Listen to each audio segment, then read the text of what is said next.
Hey guys, tonight we begin with a journey far back in time, thousands of years ago when people didn't have electricity, didn't know what a spoon was, and thought fire was magic. Welcome to the Stone Age. It was a time when survival meant using whatever you could find, sleeping next to a smoky fire, and learning how not to get stepped on by animals twice your size. And tonight, you'll find out why lasting even one day here would be more complicated than you think. So before you get too cozy, take a moment to like the video and subscribe to the channel, but only if you genuinely enjoy what I do here.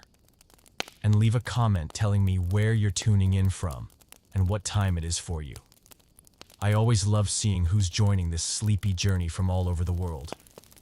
Now, turn off the lights, turn on a fan for that soft hum in the background, and let's slip gently into tonight's adventure. You wake up in a small stone cave just as dawn breaks.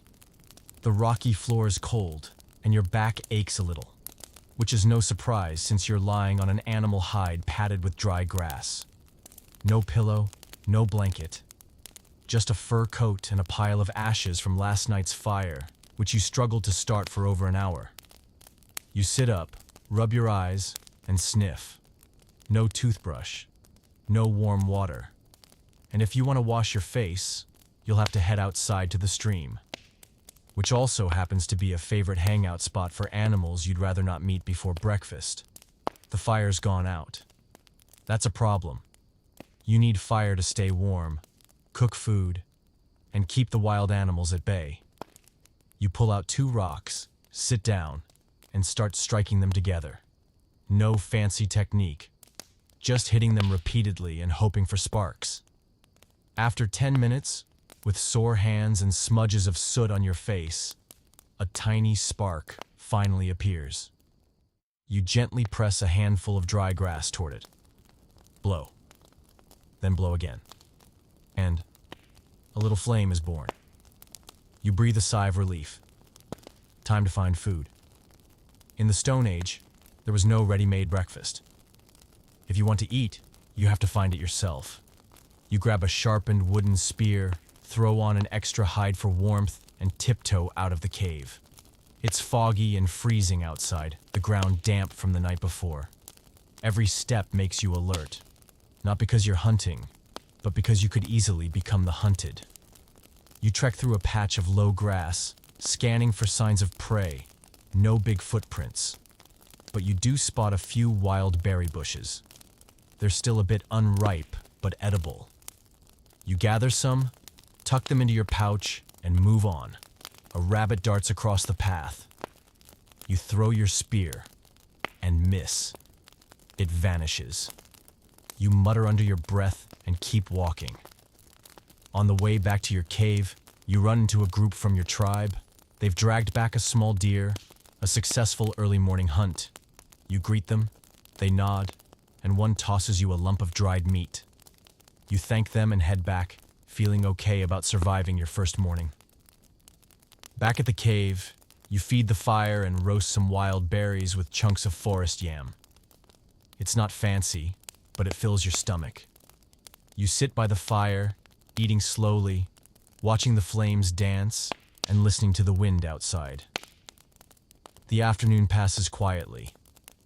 You use a stone to resharpen your spearhead, tidy up your sleeping area, hang more hides to block the wind, and check for leaks in the cave ceiling. No schedules, no deadlines, but no real rest either.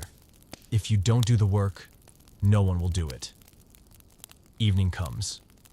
The sun sinks quickly behind the distant hills. The temperature drops sharply. You pile on more wood. The wind howls through the cracks in the stone.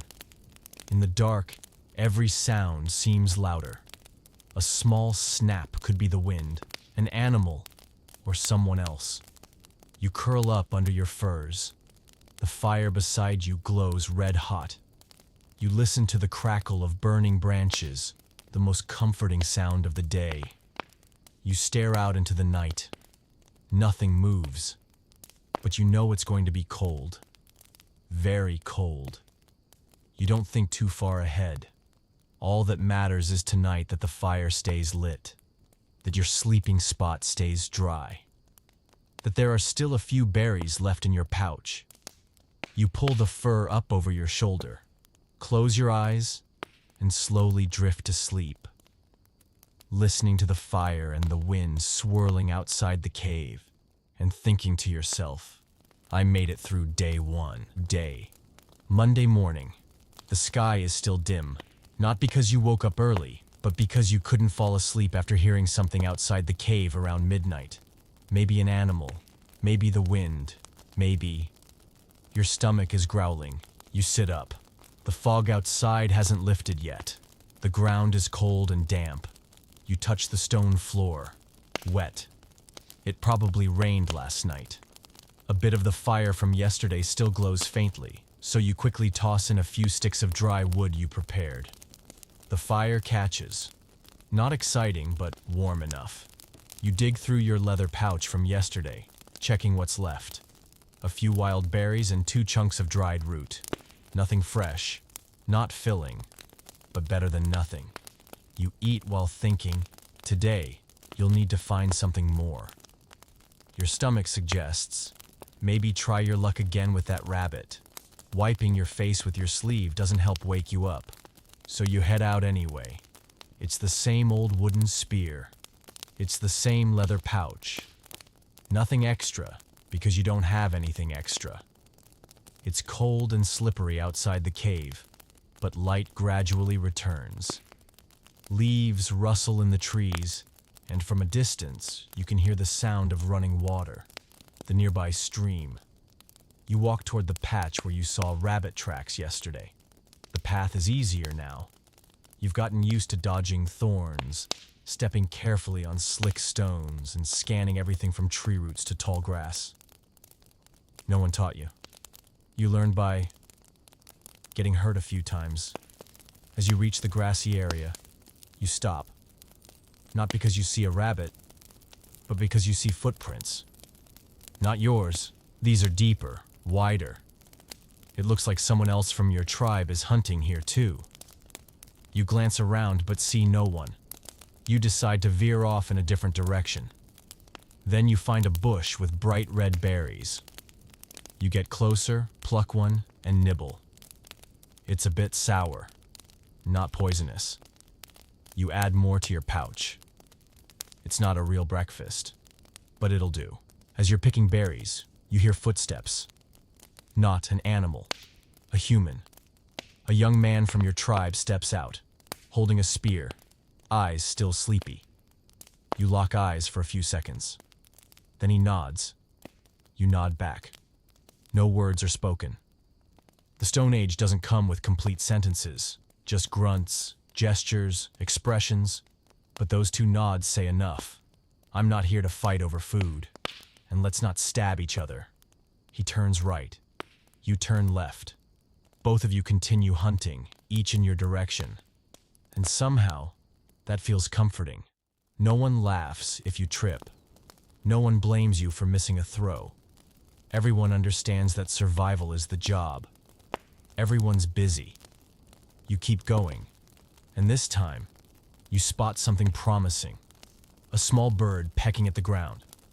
It's not big, but if you catch it, that's protein. You crouch low, hold your breath, and inch closer. Spear in hand. You throw. Miss the bird flutters away. You sigh, pick up the spear, stick it on the ground, and sit. No one expects you to be perfect. No one says, why didn't you catch anything? But you know, if 3 days pass without food, your body starts to weaken. And then, wild animals don't need to hunt you.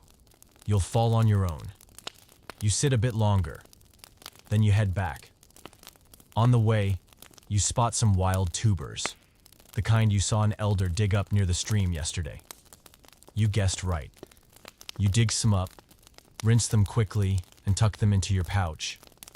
Back at the cave, the sun is higher now. You roast the roots over the fire. They give off a faint, sweet smell. Not meat, but warm enough to calm your stomach. You spend the rest of the afternoon sharpening your spear tip. You noticed it was chipped today, probably from hitting a rock. You take your time with a rough stone. No one's rushing you.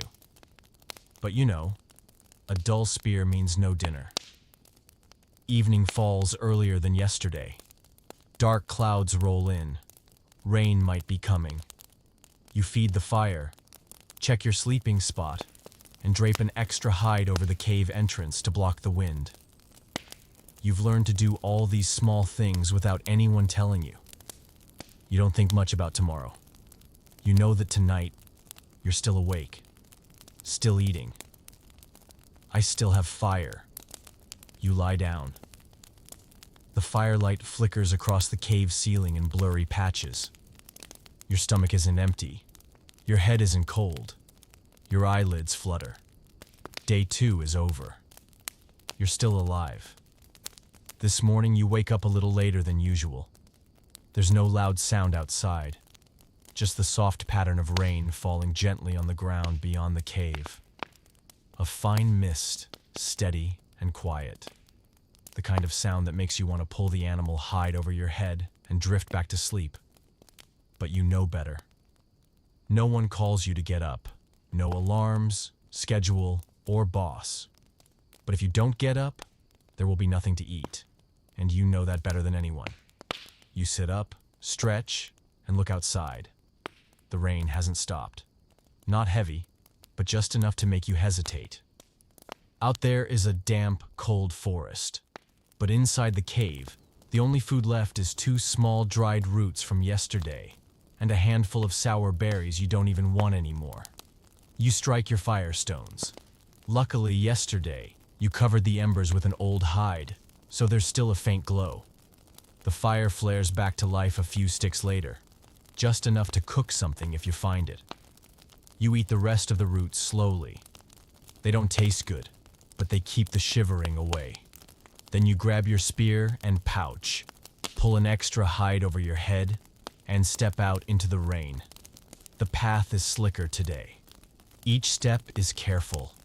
You turn left, heading toward the lowland patch where mushrooms and soft roots tend to grow. You're not hoping for any big game today.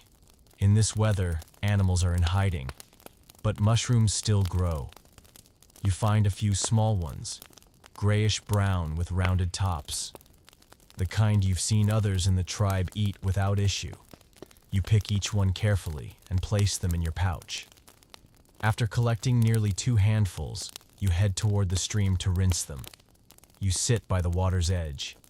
It's so cold it numbs your fingers. But you patiently wash each mushroom.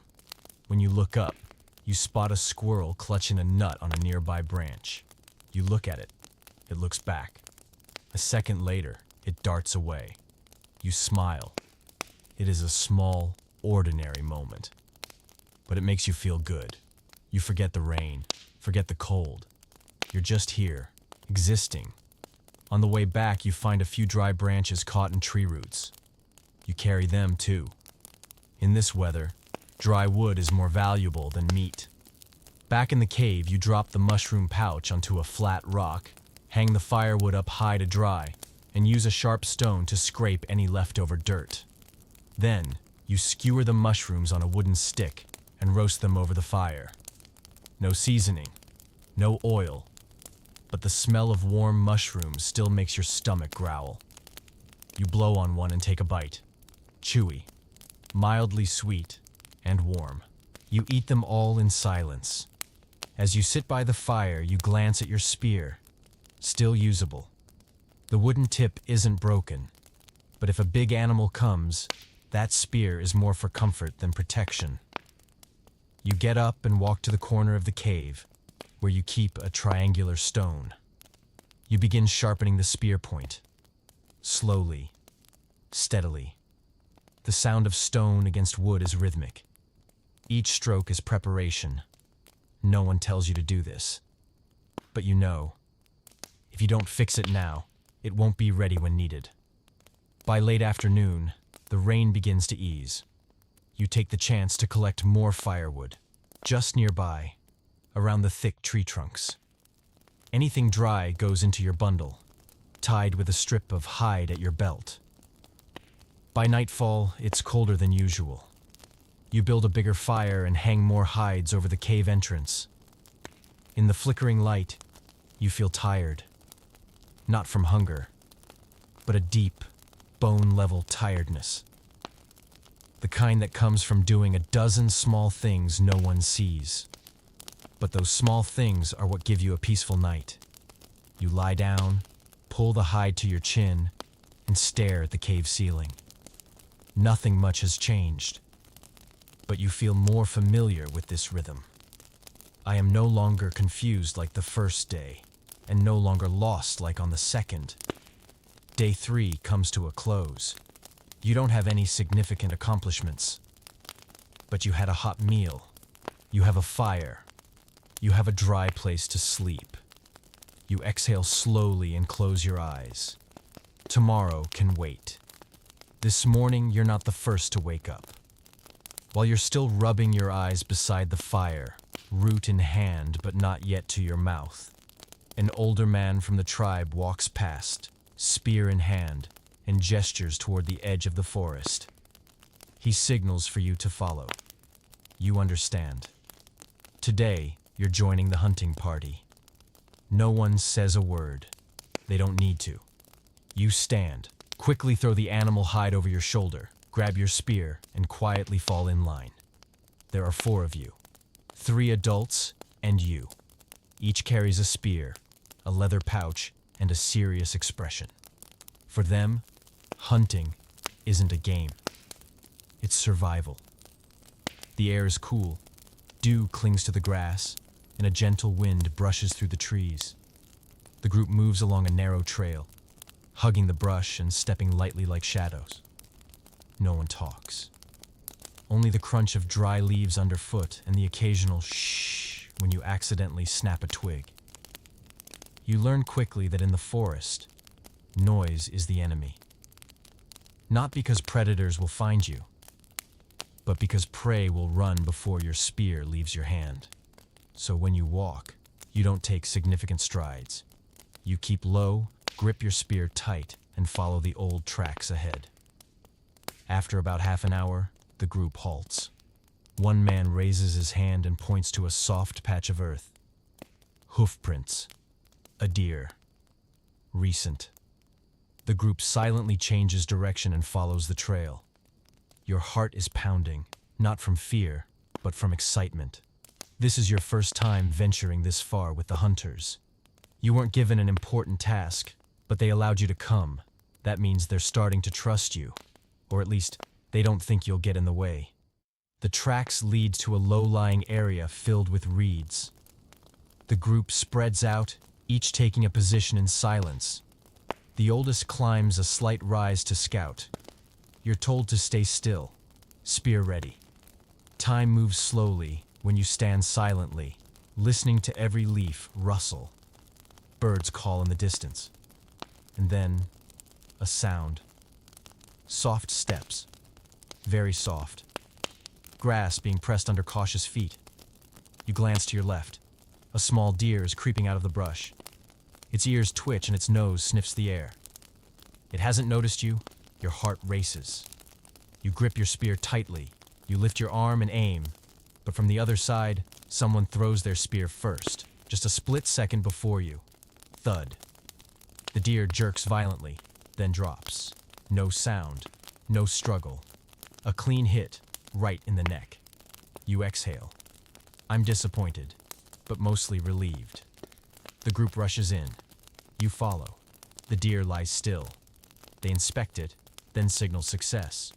One begins tying the legs with leather straps. Another cuts tendons with a stone blade to use for the cord. You hold their spears while they work. Your first real contribution. You feel like you've done something, even if small. Once the deer is secured, you all haul it back. The return is slower, and the weight is shared. But no one complains. The day is still young, and the hunt is considered good. Near the tribal area, a few people come out to look. No cheering, just nods. A woman steps forward to take the deer for processing. You're handed a small cut of meat, a fair share. You thank them with your eyes. No one expects words. You bring the meat back to your cave. Stoke the fire, roast it. For the first time in 3 days, you eat real meat. Not tough, not raw, not spoiled. It's just a small piece, but it warms you from the inside out. That afternoon, you don't go out again. You stay inside, sharpening your spear, drying out your damp hide, sitting quietly by the fire. In your mind, you replay the moment you saw the deer, the tension, the calm that followed. You know you're not skilled yet, but today, you took a step. Night falls. The rain has stopped. A cold breeze flows through the cave's entrance. You lie down, pull the hide over yourself, and breathe in the scent of smoke clinging to your sleeve. Day 4. Your first hunt, your first meet, your first moment of belonging. You close your eyes and think no more. Tomorrow, you'll continue. Tonight, the cold is sharper than usual. The wind whistles through the cracks in the stone, and the rustling leaves outside sound like dry hands sweeping across the earth. You're curled inside the cave, wrapped tightly in furs, trying to keep warm. But it's not enough. The fire has gone out. You're not sure when. Maybe the wind blew too hard. You may have forgotten to add more wood. Either way, it's a pile of gray ash, with faint embers glowing like weak little breaths. You sigh, and get up. It's still dark, but you know sleep won't come without fire. Cold in the Stone Age isn't a joke.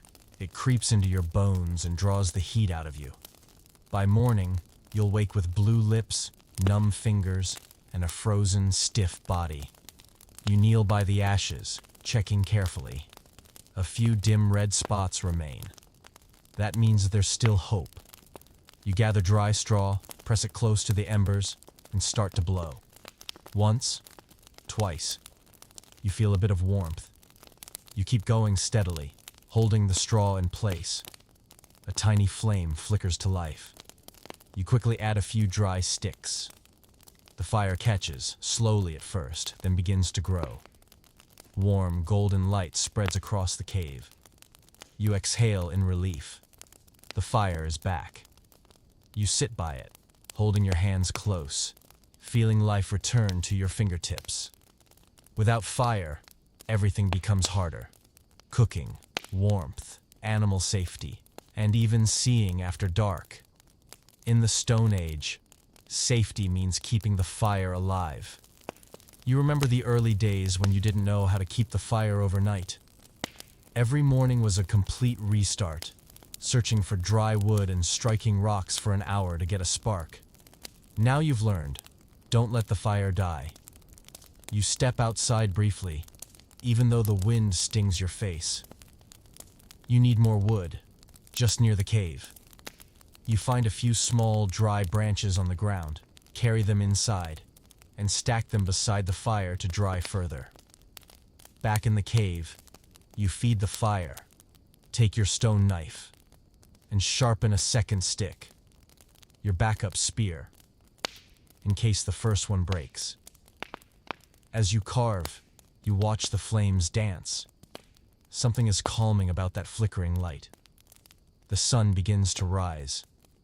The day's first rays shine through the cracks in the rock, mixing with the firelight into a strange, beautiful glow.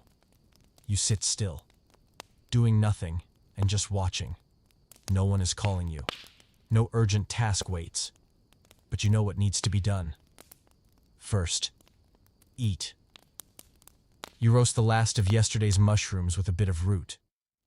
There's no meat, but you're not starving. You've gotten used to these simple meals, slow, limited, but steady. After eating, you decide not to venture far today. Instead, you'll stay near the cave, gather more dry wood, hang up your furs to dry, and improve your fire keeping. You take a few stones and arrange them in a circle around the fire. Someone in the tribe once did this. It helps block the wind and keeps the coals hot longer. You do it slowly and carefully. Then, You build a small rack from 2 forked sticks and a crossbar. Firewood placed here will dry faster, away from the damp ground. It's all simple work. No modern tools, no rulers, no nails, but it feels satisfying. Everything you do today has a purpose. Around noon, someone visits. Not a stranger, just someone from the tribe you rarely speak to. He's carrying a few pieces of dried meat and some wild berries. In exchange, he wants fire. You understand instantly. His fire went out. He has no live coals to restart it. You say nothing, push a stick with a glowing tip toward him. He nods, carefully takes it, and hands you the food. No extra words, but it's clear. A quiet, fair trade. Nothing more, nothing less. The afternoon fades faster than you expected. Clouds gather, and the sky darkens. There's no rain, but it's clear tonight will be colder. You build the fire up bigger. Stack more dry wood nearby. Then, sit quietly beside it. You think about the trade earlier. Someone needed fire. You had a fire. You shared. In return, you got food. No begging. No bargaining. No tricks. You have something, and I need it. Let's share. That could be how humans survived all these thousands of years. You don't need much to survive, but you need others, and you need fire. Tonight, you lie closer to the flames. The stones beneath you have warmed. You pull your furs tight and close your eyes. Outside, the wind still howls, but inside, the fire still burns. And you've learned the most important lesson of all: don't let the fire go out. The next morning, you wake up because something's missing. No wind, no rustling leaves, no bird song. A thick, heavy silence wrapped around the cave like a cold blanket. You crack open your eyes and glance outside. The entrance is faintly white. Not fog. Snow. Snow has begun to fall for the first time since you arrived here. Not the soft, postcard kind of snow. Not delicate flakes drifting in the breeze. Stone Age snow is cold, heavy, and entirely unwelcome. You pull back the fur cover and breathe out. Your breath turns instantly into a thick puff of mist. The fire still flickers faintly beside you, but last night's temperature dropped lower than before. You don't rush to get up.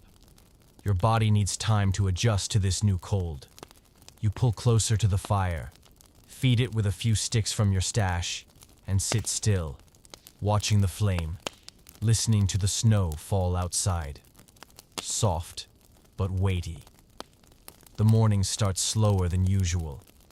You chew on the last bits of dried meat from yesterday. It's not tasty anymore, but warmth in your stomach matters more than flavor now. You sip from the leather water pouch hanging on the stone wall. The water is ice cold, enough to make your teeth ache, but thankfully not frozen, thanks to being hung near the fire. When you step outside, your feet press into a thin blanket of fresh snow. Each step makes a soft crunch. You don't go far. Circle the area, checking the firewood pile and the stone windbreak you built yesterday. Luckily, everything's still in place. The firewood is dry. The fur draped over the entrance hasn't blown away. But now you understand. Winter has arrived.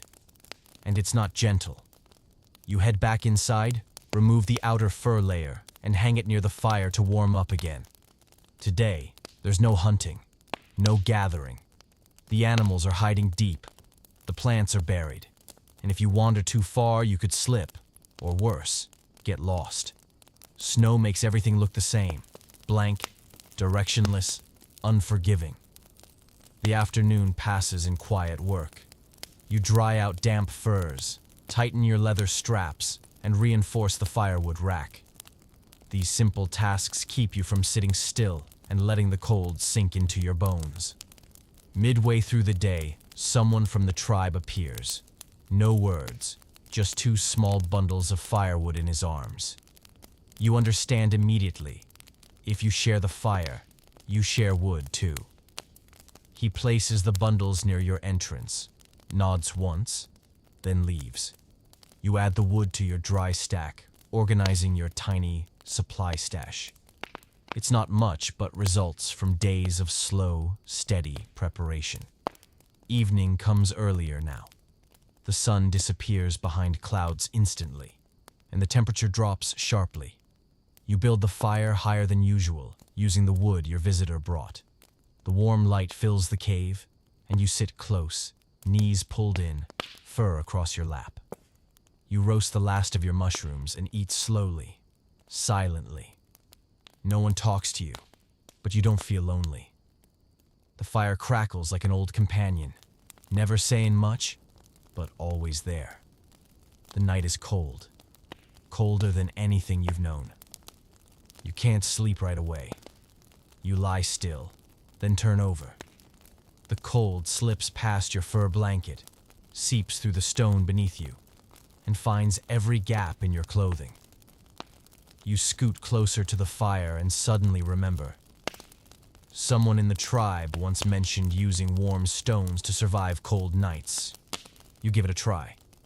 You find a palm-sized rock, place it beside the fire for a while, then wrap it in a scrap of woven fiber. You pull it close to your belly. Warmth.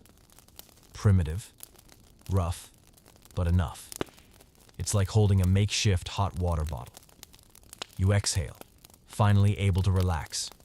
Little by little, you're learning how to survive. It's not about always being strong. It's about knowing how to use what you've got. You curl up, stone held tight against your chest, eyes growing heavy. Outside, the snow still falls. You don't know what tomorrow will bring, but you know you'll make it through tonight. You wake up while the sky is still hazy, but this time, it's because someone is calling, not loudly. Just a short whistle from outside the cave, a member of the tribe. He stands there with his arms crossed, looks at you, then turns and walks away without waiting for a reply. You understand immediately, they want you to follow. You quickly stir the fire, add a few dry branches to keep the coals alive, wrap yourself in an extra fur, grab your spear and pouch, and hurry after him. Yesterday's snow made the path slippery, but the light is clearer now. It doesn't look like it will rain. Maybe it'll be a bearable day. You're led to a clearing where several people are gathered around a large stone. No one smiles. No one speaks. Everyone is silent. One elder points to a pile of firewood nearby, then gestures for you to bring it to the center. You don't understand right away. Then someone steps forward, hands you a small piece of dried meat, and points toward the communal fire, where food is usually shared among the tribe. Then it clicks. Yesterday, you kept the last piece of dried meat for yourself. Not out of greed. You thought, I'll eat it later. But food should be shared in their way of life, especially when it's cold and resources are scarce. Keeping it, even a small piece, is an unspoken message. I'm separate from the group. You're not scolded. No one yells. But being called out this morning, being handed new meat, and being asked to bring it back to the fire is their way of reminding you. If we live together, we share. You nod. You don't speak. You gently carry the meat over to the communal fire. A few others are already cooking something on hot stones. You place your portion at the edge and sit beside them. No one smiles, but no one avoids you either. And that's where the conversation ends.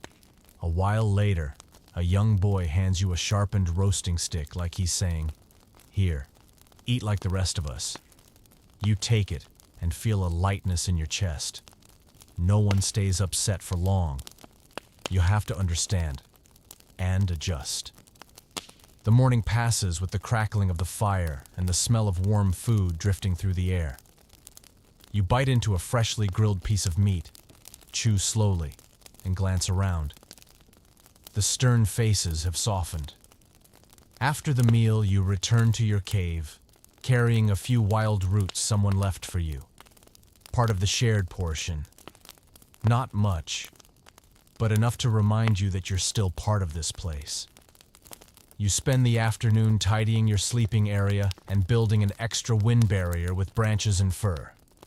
Your hands are busy, but your mind feels calm. No one blamed you, but the tribe's unspoken rules are clear.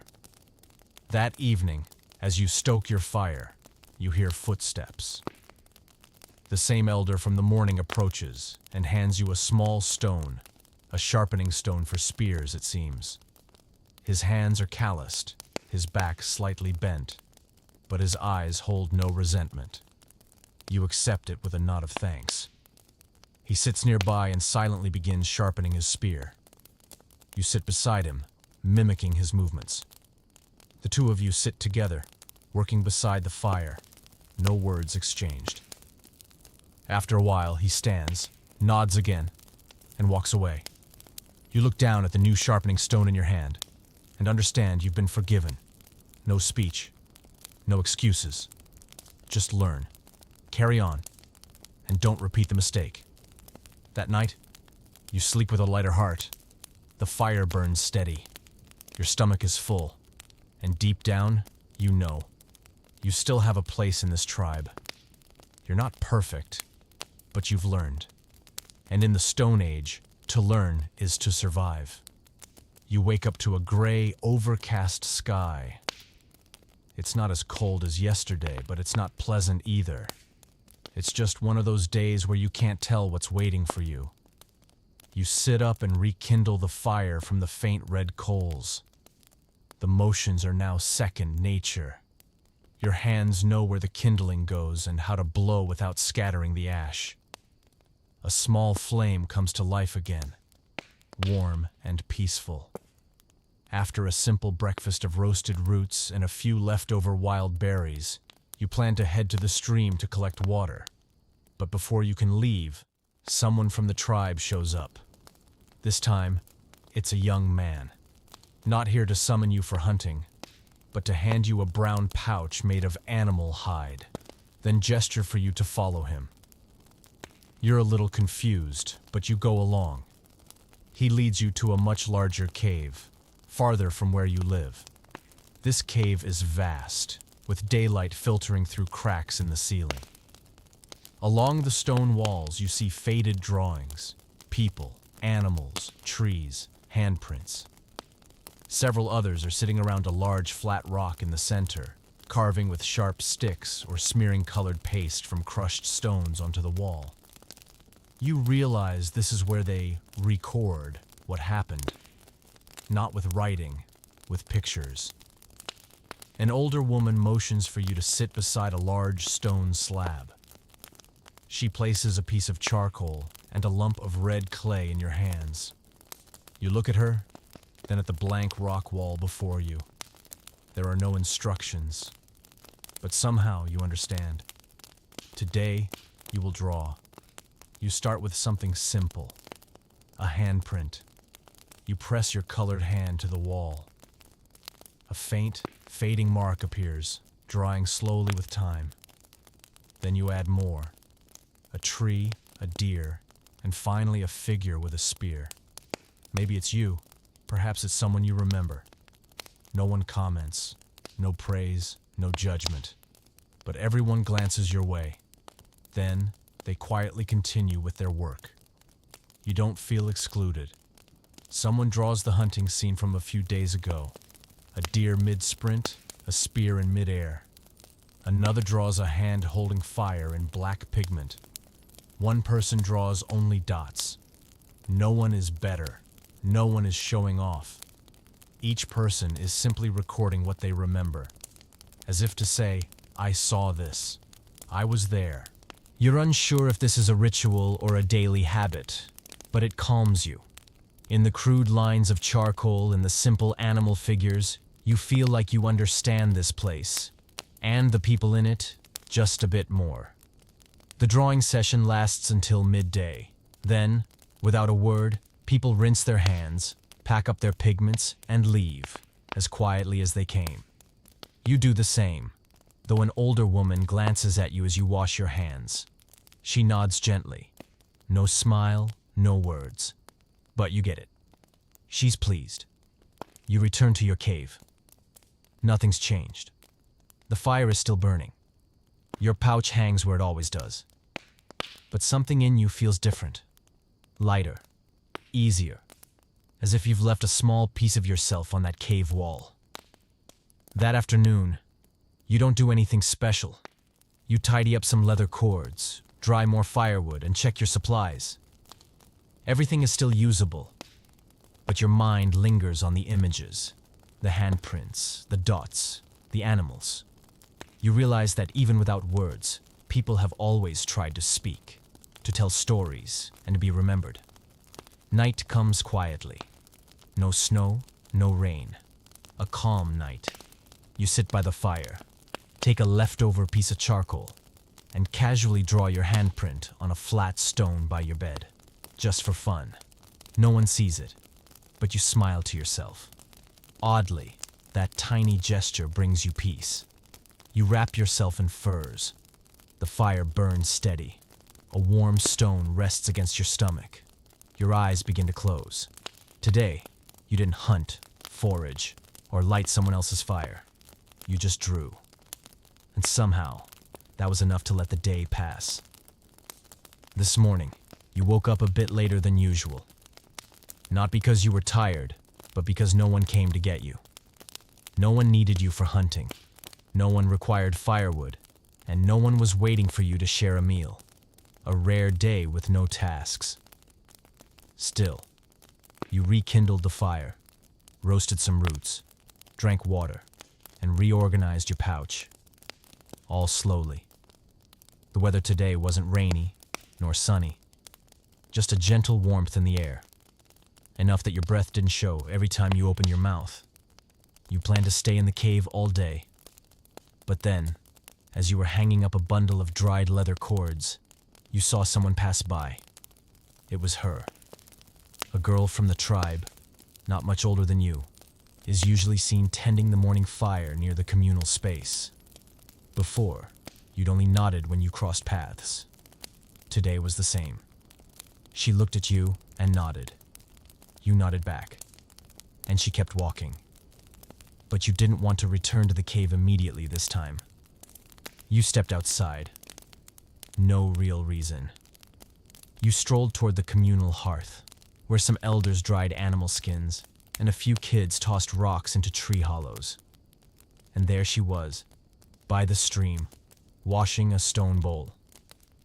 You approached, not too close, just near enough to sit down, take out your water skin, sip quietly, and pretend to adjust your cord ties. She kept washing. She didn't look at you, but she didn't leave either. A moment later, she turned and held out half of a red fruit. No words. You took it, bit into it, slightly sour, a little sweet. You nodded. Good. She smiled. And that was enough for the morning. You went back to your cave, still thinking about the taste of the fruit and how she smiled without saying a thing. It wasn't a grand gesture. But in these times, sometimes just having someone stay when you're nearby feels like a lot. That afternoon, as you were carving a few geometric lines into a stone slab in the corner, she showed up again. No announcement, no calling your name. She just walked in, placed a small bundle of fragrant leaves by the fire, and sat down. You looked at her, confused for a moment. Then you understood. The leaves were for burning.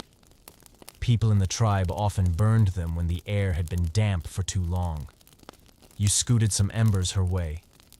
She placed the leaves over them. The smoke curled up gently, smelling spicy and a little sweet. Neither of you spoke, but you felt at ease. After a while, she stood and glanced around your cave as if she were checking if you were living all right.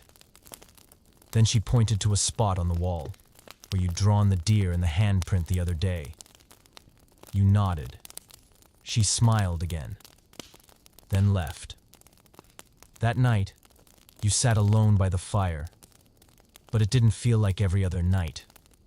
Something had shifted, just a little, but enough to make you linger by the fire longer than usual, thinking about the morning.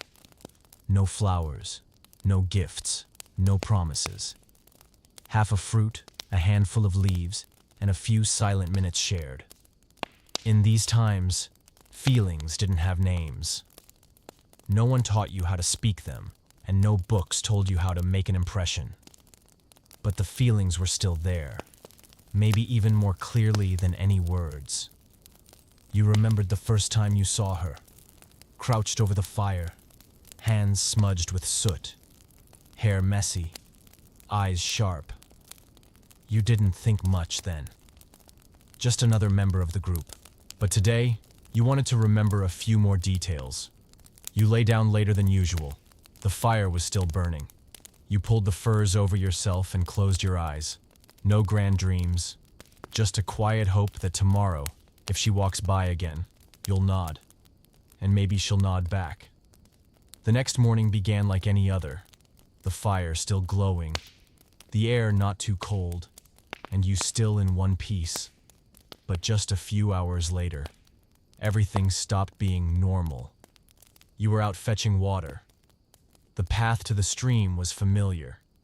You passed the usual damp bushes and picked up a few dry twigs along the way, water pouch in hand, mind drifting to how you'd dry out the animal hide that got damp the night before. Then you slipped. Just one step. Your foot landed on a mossy rock, slipperier than expected.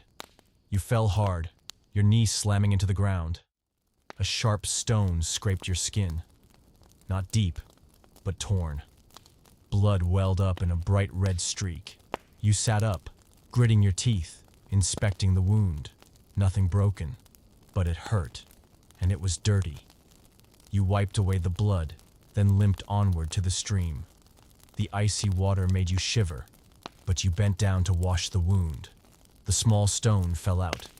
You winced. No antiseptic, no bandages, just cold stream water, chilly air, and a raw gash about 2 fingers long. You didn't panic, but you knew. If you didn't keep the wound clean, infection would come faster than any wild animal. You rested by the stream a while, then tore a scrap of cloth from your leather pouch and wrapped it around your knee, tying it with a thin cord. It's not pretty, not secure, but enough to keep out the dirt. Then you limped back to your cave, and there she was, squatting by your fire, hands full of leaves. When she saw you limping, her brows furrowed. You didn't plan to say anything, but she stood, walked over, and motioned for you to sit. You did. She quietly removed your makeshift bandage, examined the wound without a word, then crushed a handful of leaves from her pouch and pressed them onto the cut. The smell was sharp and slightly spicy, but not unpleasant. Probably antiseptic, something the tribe often used. She wrapped the wound with a thin leather cord, tighter and cleaner than your attempt.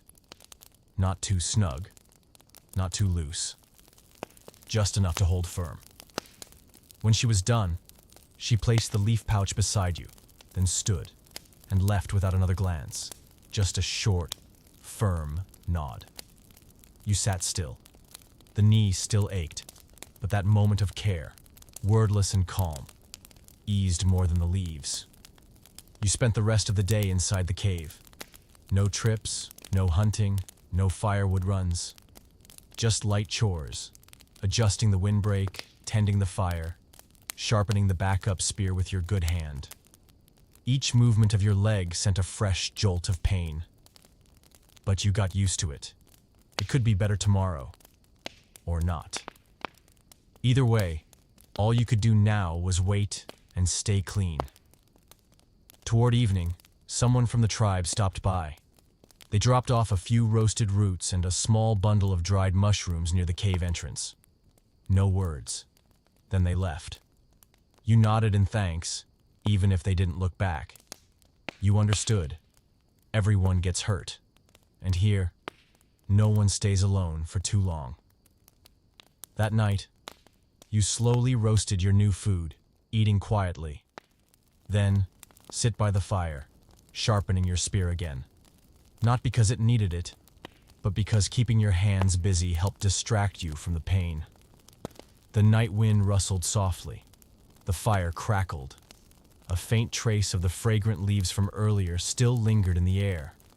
You closed your eyes for a moment, then opened them again. The pain hadn't gone, but it wasn't unbearable. Before lying down, you added wood to the fire. Then, carefully propped your injured leg against a warm rock near the flames to keep blood flowing and ward off the cold. You pulled the fur over you, shifted to one side to avoid pressure on your knee, and exhaled slowly. Your first injury in the Stone Age. Not the best kind of day. But you made it through. And here, just making it through, that's enough. You woke up earlier than usual, not because the fire went out, not because of the cold, but because of unfamiliar footsteps outside the cave. Not hurried, not heavy, just the slow, deliberate steps of humans, pausing now and then moving on. No voices, no calling your name. But you knew they weren't from your tribe. You sat up, tightened your fur cloak, and grabbed your spear out of habit, not for defense, but to feel steadier. Then you stepped outside. The morning had barely begun. The ground was still misty, but you saw 4 people, 2 men and 2 women, walking along the forest's edge, silent as shadows. They didn't look at you, but they saw you. The group stopped a few paces away, not too close. None of them seemed hostile, but none looked friendly either. They wore different furs, carried larger packs, and their weapons were longer than yours. A real spear tipped with finely shaped stone. One of them, the oldest man, took a slow step forward and raised both hands to shoulder height. Not high, not clenched. A quiet way of saying, "We mean no harm." You nodded, holding your spear at your side but not pointing it. Then, you gestured toward the center of the settlement where people usually gathered. The man nodded back. Then, the group continued without a word, without looking back. You stayed still, watching until they disappeared into the trees. It's not frightening, but not entirely comforting either. You returned to your cave, added wood to the fire, rinsed your face with cold water from your pouch, and headed quickly toward the communal grounds. Just as you guessed, the whole tribe had gathered. I was not in a panic, but everyone was there. The newcomers, the group of 4, sat just outside the circle, keeping a respectful distance. No one chased them off, but no one approached either.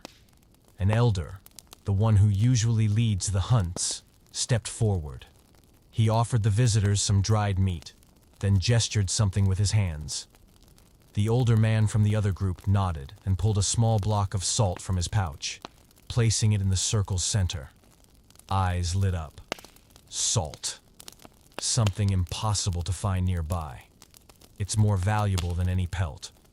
No one spoke, but the mood immediately softened. A woman from your tribe gestured for them to sit by the fire. They accepted.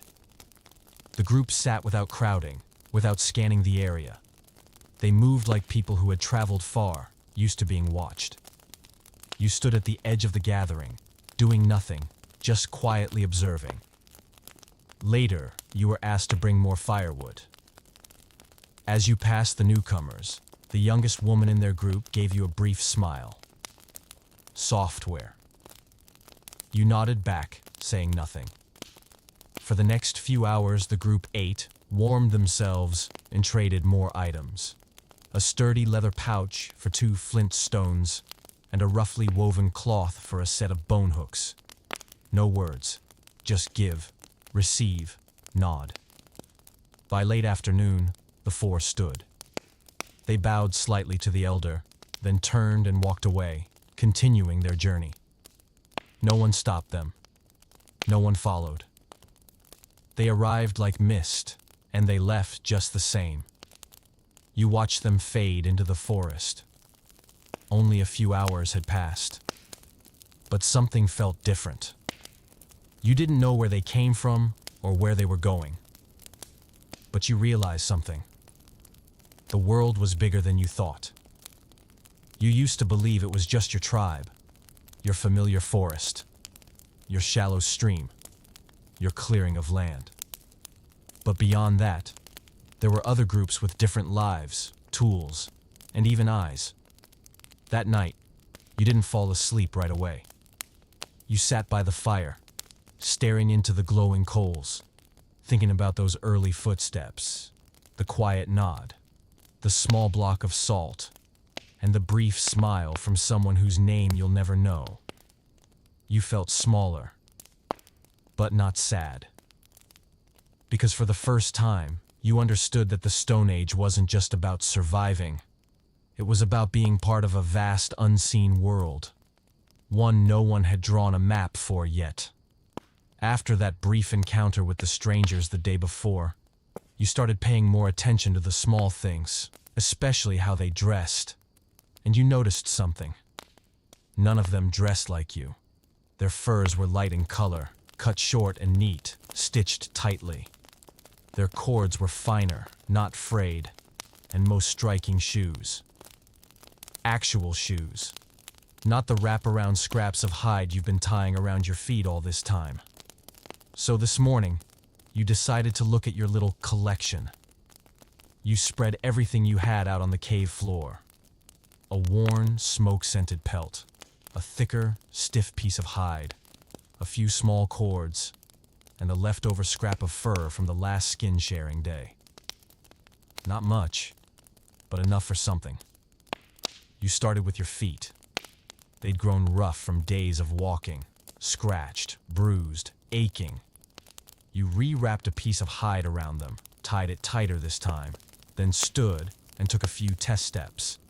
It's still sore, but less slippery. You smiled. That's a start. Next, you reinforce your outer fur. A few stitches had come loose. The edges were fraying. You must work slowly and carefully, using a bone needle and plant thread, mimicking the older folks' methods. The needle didn't always go through cleanly, but you went stitch by stitch until the seam held again. You had a bit of thin hide left. Not enough for clothes, but maybe a small pouch? You cut a rectangle, folded it, stitched two edges, left the top open, and threaded a drawstring through. It wasn't fancy, but could hold flintstones and some resin. The kind of item that makes your life just a little easier. While you were focused on stitching, a young boy from the tribe wandered over. He crouched nearby, watching you, silent. You nodded to him. He didn't respond. I just kept watching. When you finished the pouch, he reached into his belt and handed you a thin piece of softened bark, beaten into something like crude cloth. You took it, about to ask something, but he ran off before you could. It could be an encouragement, or perhaps he just thought you needed it. You wrapped the bark around your spear grip. It gave you a better hold and protected your hand from strain. It's a slight improvement, but it gave you a tiny sense of style too. That afternoon, you decided to walk into the center clearing wearing your newly patched gear. Not to show off, but to see what it felt like to be tidier. To your surprise, a few people noticed. Soon, a woman from the tribe came over and looked at the pouch on your belt. She pointed at it, raising her eyebrows. You opened it to show her. She nodded, then handed you a long strip of rabbit hide cord. Soft, light, perfect for a shoulder strap. You traded her one of your sharp stone flakes. No words were exchanged. Just trade, nod, and done. That night, sitting beside the fire, your new pouch hanging on a wooden peg nearby, you didn't feel as thrown together as you used to. Everything was still basic. But now you knew how to make things functional, sturdier, longer lasting. And more than that, you realized that dressing in the Stone Age wasn't about looking good. It was about surviving better. But if you could survive and feel a little put together, well, that wasn't bad either. You lay down. Your legs still ached, but your mind was light. Outside, the wind whistled past the cave, but inside, the fire burned steady, casting warm flickers on the wall and the little pouch hanging neatly beside it. No one asked anything of you today, and yet, you got a lot done for yourself. This morning, just as you finished starting the fire and were warming your hands, someone from the tribe walked past and gestured toward the clearing in the forest. You understood right away. Today was a gathering. You pulled on another layer of fur, strapped your pouch to your side, and picked up your short spear out of habit. Not for fighting, but because it's simply part of you now. Something that belongs in your hand whenever you leave the cave. You made your way down the mossy trail, past familiar caves and over slick stones until you arrived. The clearing was more crowded than usual. No one spoke much. Each person found a place, on a rock, a tree stump, or simply on the dirt, forming a loose circle around a large central stone. On top of it, someone was preparing a small bundle of kindling. You found a seat near the outer edge. No one looked your way, but you felt accepted. Still a bit apart, but no longer an outsider. An elder stood up and struck 2 stones together. Tap, tap, tap. Not to make fire, but to call for attention. Everyone went quiet. The elder pointed to the kindling and signaled a younger person to light it. You watched closely, how they arranged the dry grass, blew gently, and waited patiently. It was precisely what you've done dozens of times in your cave, but it felt more solemn here, in front of the circle. The fire caught. Everyone stared into it. Then, one by one, people rose, stepped forward, and placed something near the flame. Someone laid down a sharpening stone, another a bundle of twigs, one person a small leather pouch. One pressed their palm to the earth in silence before returning to their seat. And you understood. This was how they shared, not through words, but through offerings. Each item said something, a lesson, a reminder, a memory, or maybe just, I'm here. You hadn't brought anything. But then, the middle-aged man sitting beside you nudged a branch toward you and looked over. You took it, stood up slowly, and stepped into the center. You laid the branch down beside the fire. You didn't speak. No one expected you to. But inside you, something let go. A slow, quiet exhale. You had taken part. After everyone had contributed, the elder stood again and pointed in different directions. The forest, the river, the hunting paths, and the firewood area. Each gesture came with a nod or a shake of the head, as if offering a report. A few others also stood, holding up objects to emphasize specific points. No one argued. No one shouted or interrupted, just silence, flame, and gestures. You understood the pieces. Fewer animals were spotted, so the hunting ground may need to shift. The nearby stream turned cloudy after the rains. It needs checking. The firewood pile needs more cover with strong winds coming. No votes, no commands, just understanding. And when the elder bowed slightly and leaned forward to blow out the central fire, the meeting ended. No one rushed to leave. People lingered for a moment as if letting everything settle inside them. Then they rose, one by one, and walked off. No reminders. Everyone already knew what came next. You returned to your cave, carrying with you a slight shift. Nothing huge, but real. Before, you had lived next to them. Today, you live with them. That afternoon, you chipped your spearhead sharper and added an extra cord around the tip. You also gathered more dry grass for later, restacked your firewood, and etched a few marks onto a stone near the cave entrance, your way of remembering that you had added wood to the fire this morning. By nightfall, the flames burned steady, and the wind outside whispered in a rhythm like a long, slow breath. You sat quietly beside the fire, doing nothing and just listening. You had gone to a meeting today, and in the Stone Age, that meant something simple but powerful. You were no longer alone. You forgot to check the firewood before going to sleep. Everything happened as usual. You ate a bit of leftover roasted roots, drank some water, then lay down and pulled your fur covering over you. There was no particular worry on your mind. The wind outside blew steadily. The fire still glowed beside you. Your eyes slowly closed.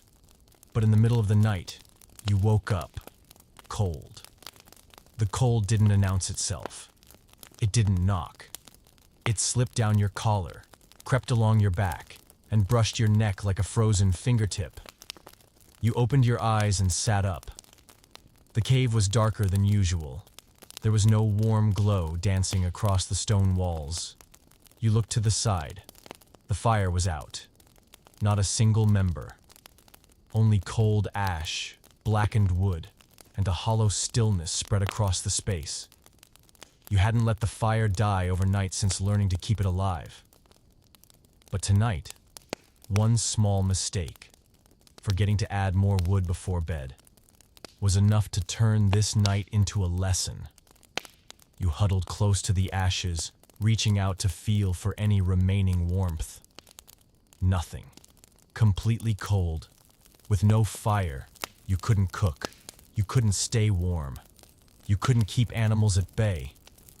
And if someone unknown from another tribe came near during the night, you had no way to signal danger. You sighed, then stood up. Outside was pitch black. The wind was light but constant, carrying moisture in the air. You wrapped yourself in your fur, tightened your pouch, and grabbed a flint stone and some dry tinder. You sat silently in a wind-sheltered corner near the mouth of the cave. You began to make fire again. 2 stones, one rough, one smooth. You were familiar with the grip. You tapped gently, again and again. A minute passed, then 2. Your hands ached. Your back throbbed. No spark. You paused. I took a deep breath, shifted your position, tried again. Suddenly, a faint spark jumped, then vanished. You quickly brought the tinder closer. Another spark, then another. Finally, one caught. Smoke curled upward. You blew gently, again, until a faint red ember began to glow, nestled in the tinder. You kept blowing. The ember grew. You added thin bark. The fire sprang to life, small but real. It felt like someone had gently rested a hand on your shoulder and said, "Good." You didn't cheer. You just exhaled and kept feeding the flame.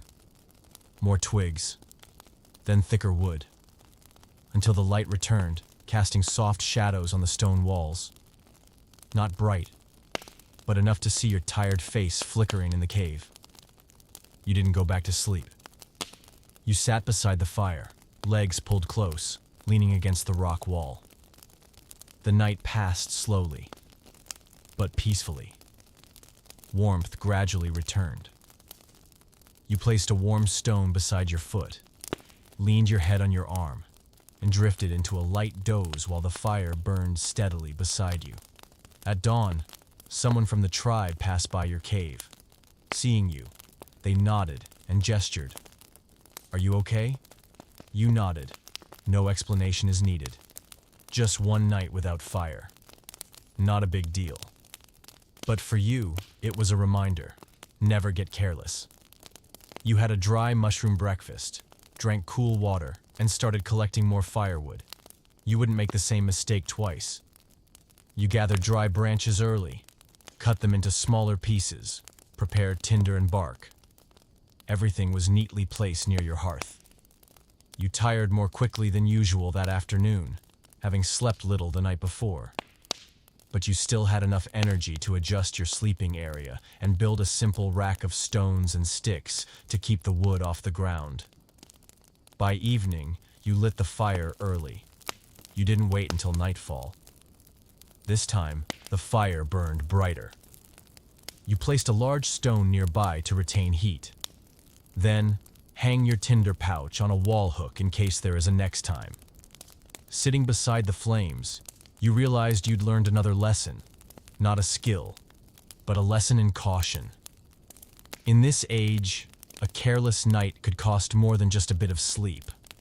You lay down, pulled the furs over you, and closed your eyes. The fire burned beside you. The ash was dry. The wood was ready. Tonight, you won't forget. This morning, you woke up earlier than usual, feeling itchy in a way you couldn't ignore. You weren't sick, you weren't injured, but your body was definitely having a moment. To put it bluntly, you stank. It wasn't the scent of smoke that you could tolerate. No, this was something far worse.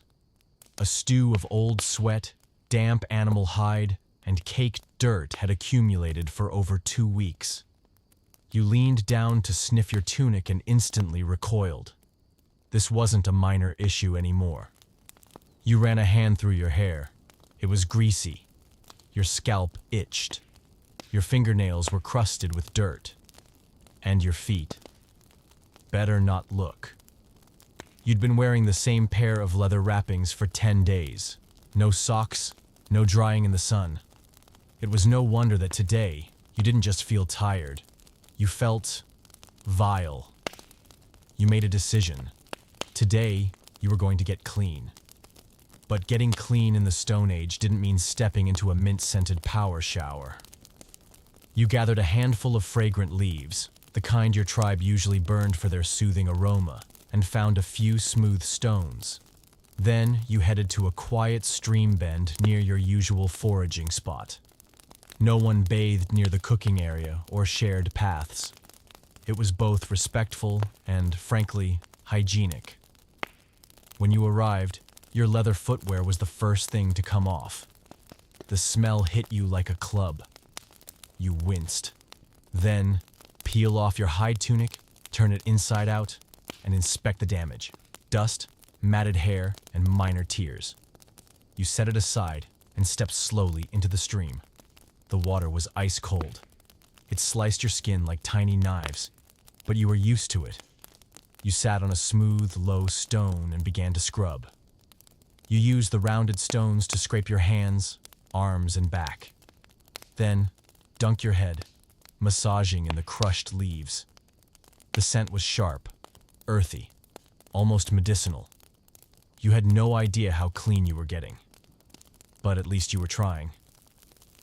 By the third round of scrubbing, the water around you had turned a cloudy gray.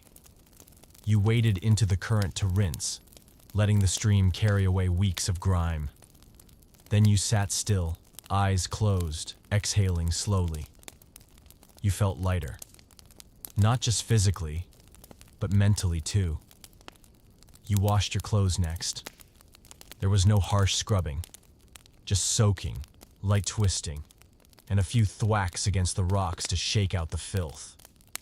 You found a branch stretching out over the stream and hung your things to dry.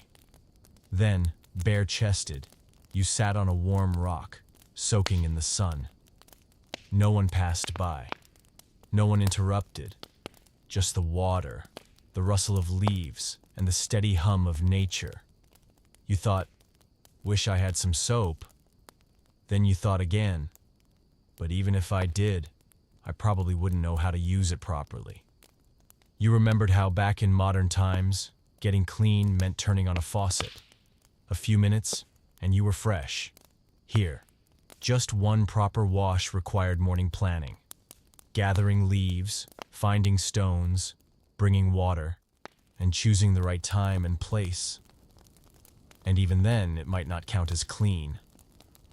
But here, cleanliness wasn't about looking good. It was about avoiding infections.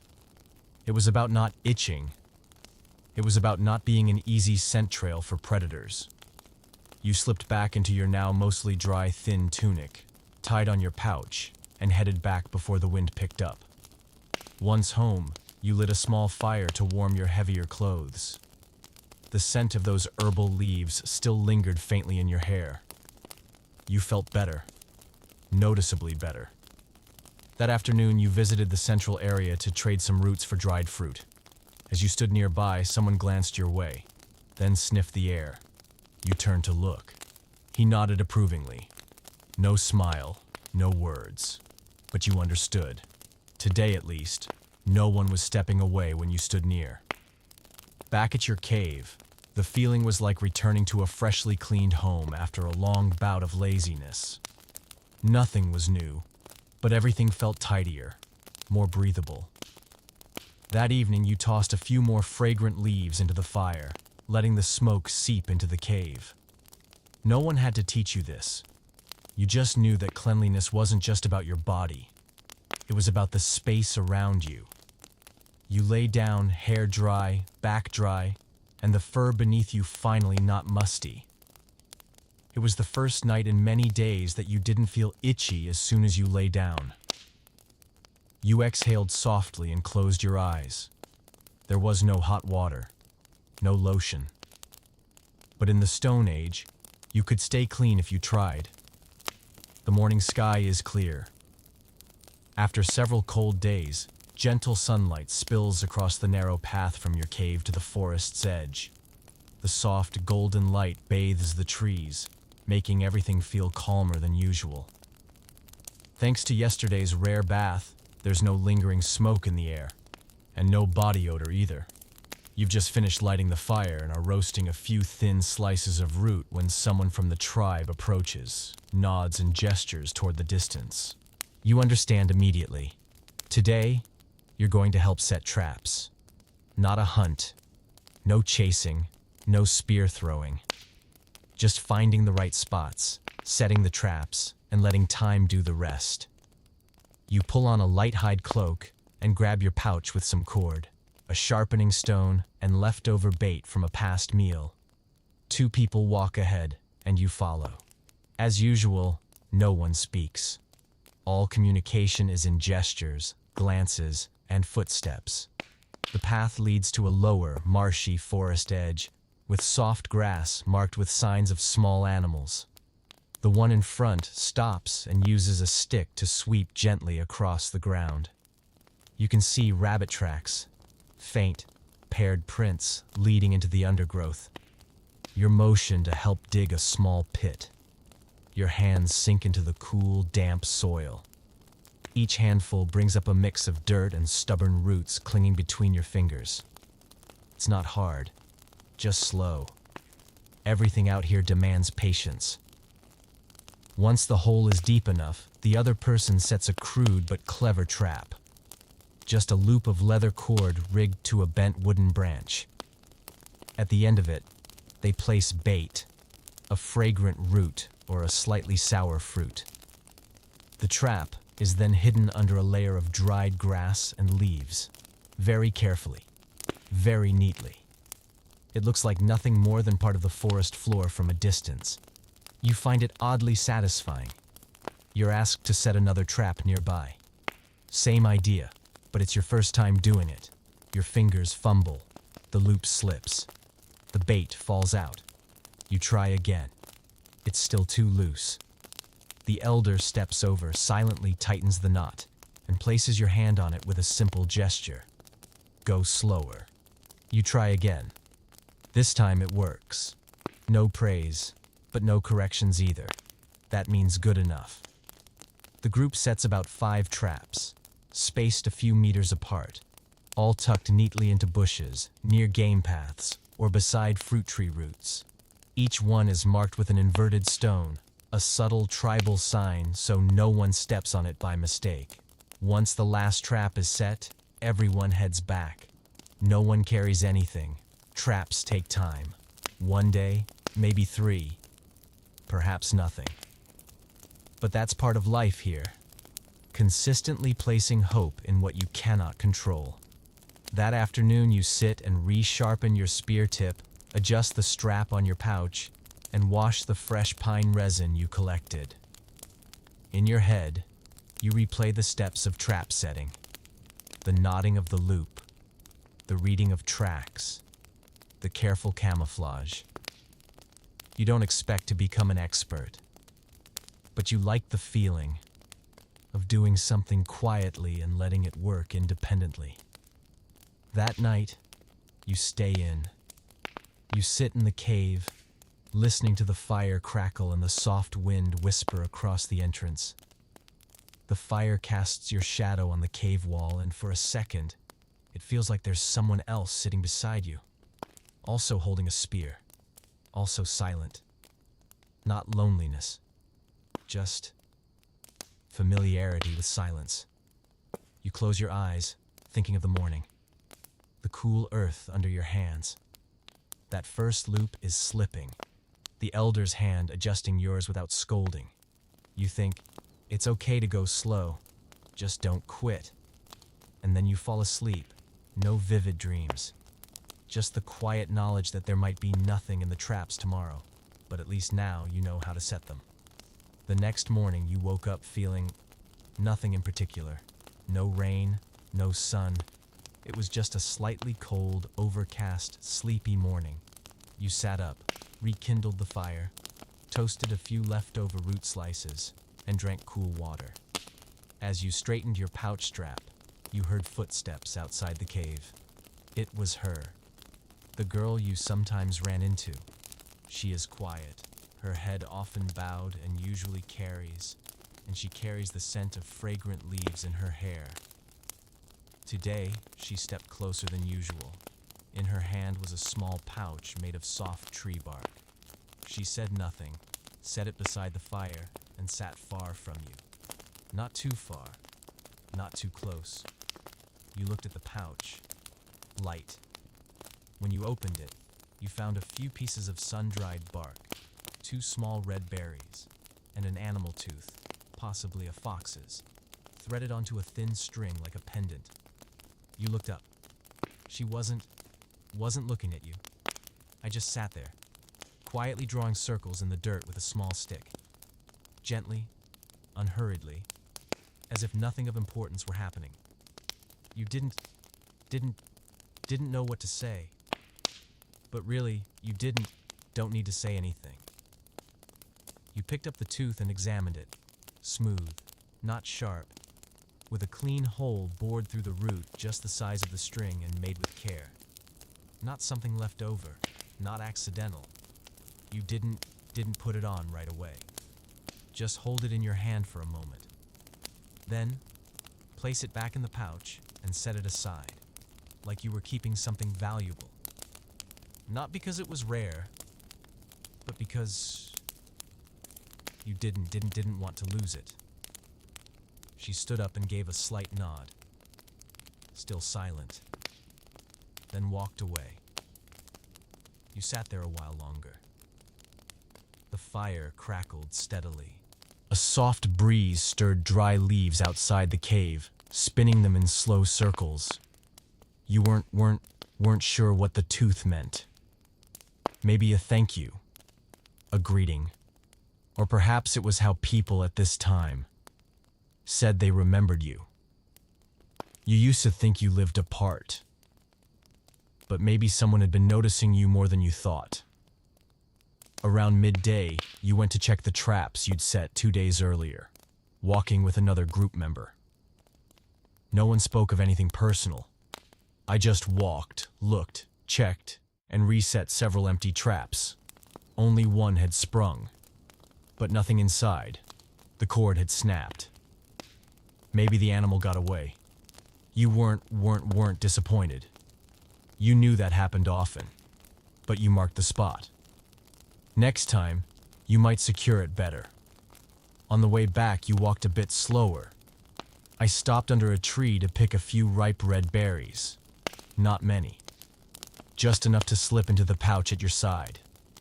You plan to keep a few. The rest, maybe, leave beside the fire next time she comes. Back at the cave that afternoon, you took out the animal tooth again. No one else was around. Just the fire and you. You tied it to a thin leather cord and slipped it around your neck. A snug fit. Not uncomfortable. It felt strange initially, but you forgot it was there after a while. That evening, when you went to the central area to trade for a few dried fruits, she was there too, helping an elder tie up a bundle of roots. She didn't look at you. But when you turned to leave, you knew. She saw you wearing the necklace. No words were spoken. But everything was clear enough. You didn't know if it was affection. In the Stone Age, that concept wasn't so defined. No one said, "I like you." No one gave flowers or wrote letters.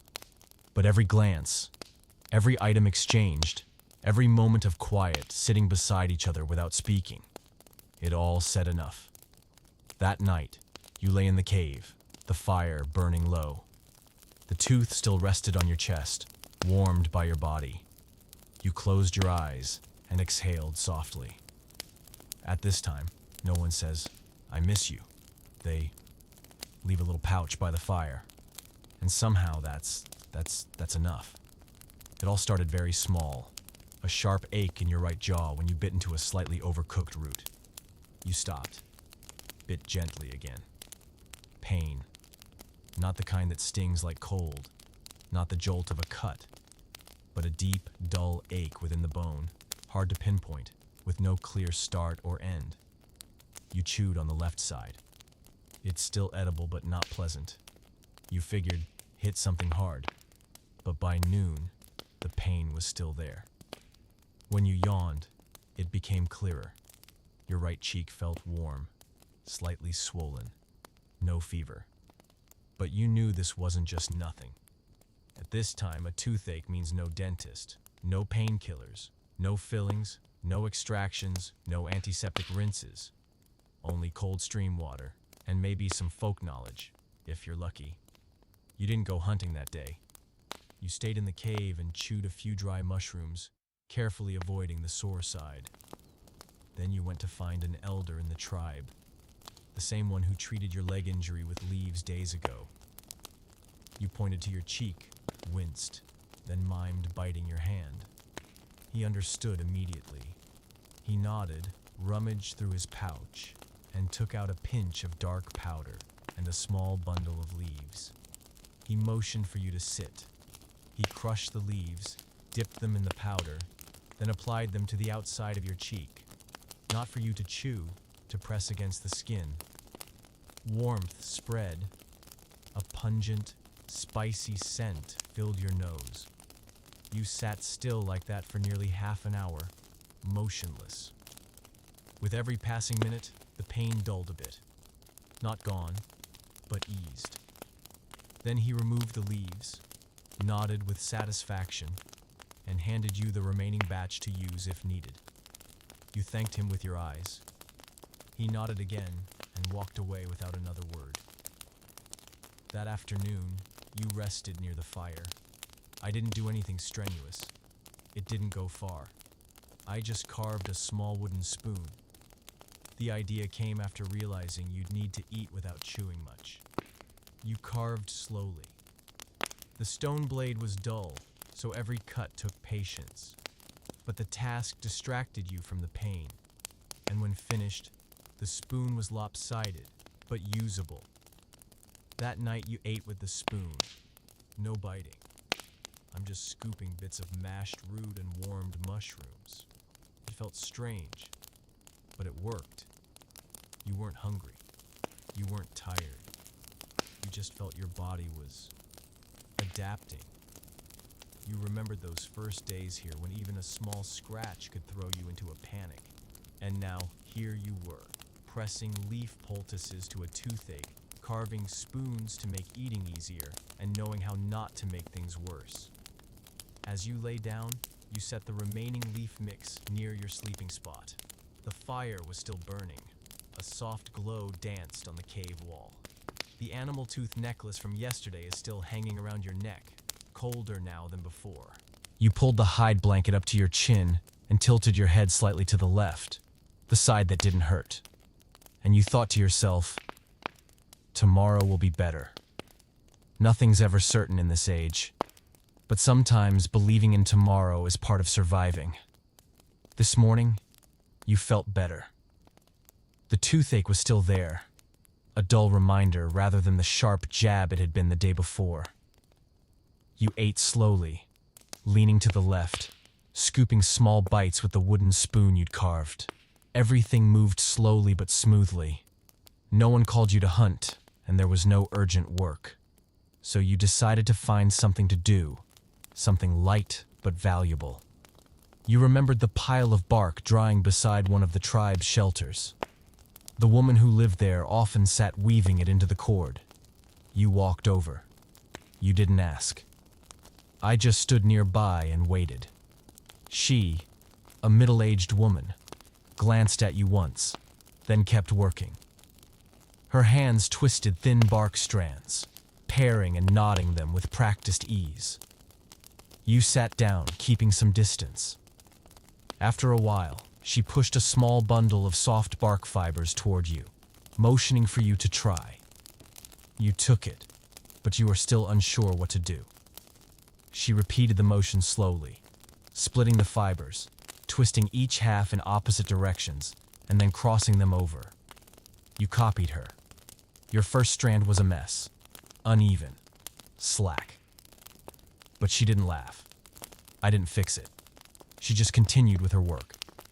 You untangled it and tried again. This time, it was tighter. Still crooked, but it looked like something. The morning passed in silence like that. Two people twisting the cord, each in their own space. No questions, no conversation, just the soft rasp of plant fibers tightening between rough fingers. By noon, you had a strand about an arm's length long. Not pretty, but strong. The woman looked at it, gave a slight nod, then handed you a sharp piece of wood, gesturing that you could use it to tie your pouch strap or fasten a spear.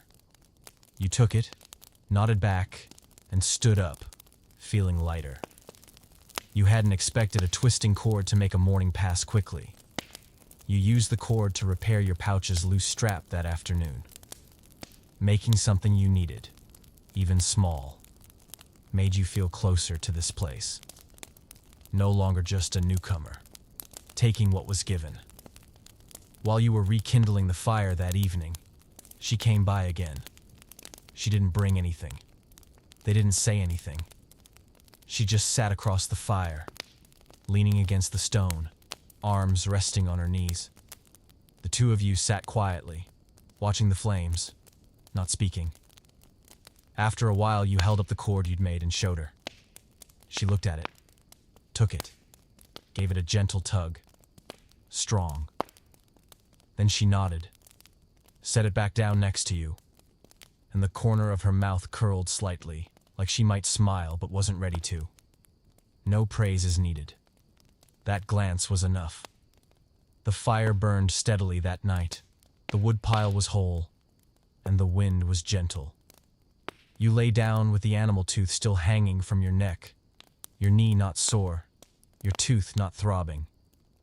Beside you lay your first twisted cord, uneven, frayed, but yours. Not everyone can make something big in times like these, but if you can make your cord, you're already living better than you did yesterday. This morning, as you were flipping a few slices of roasted root, almost done cooking, a man from the tribe walked over and pointed toward the stream, then at you, then made a firm pushing gesture.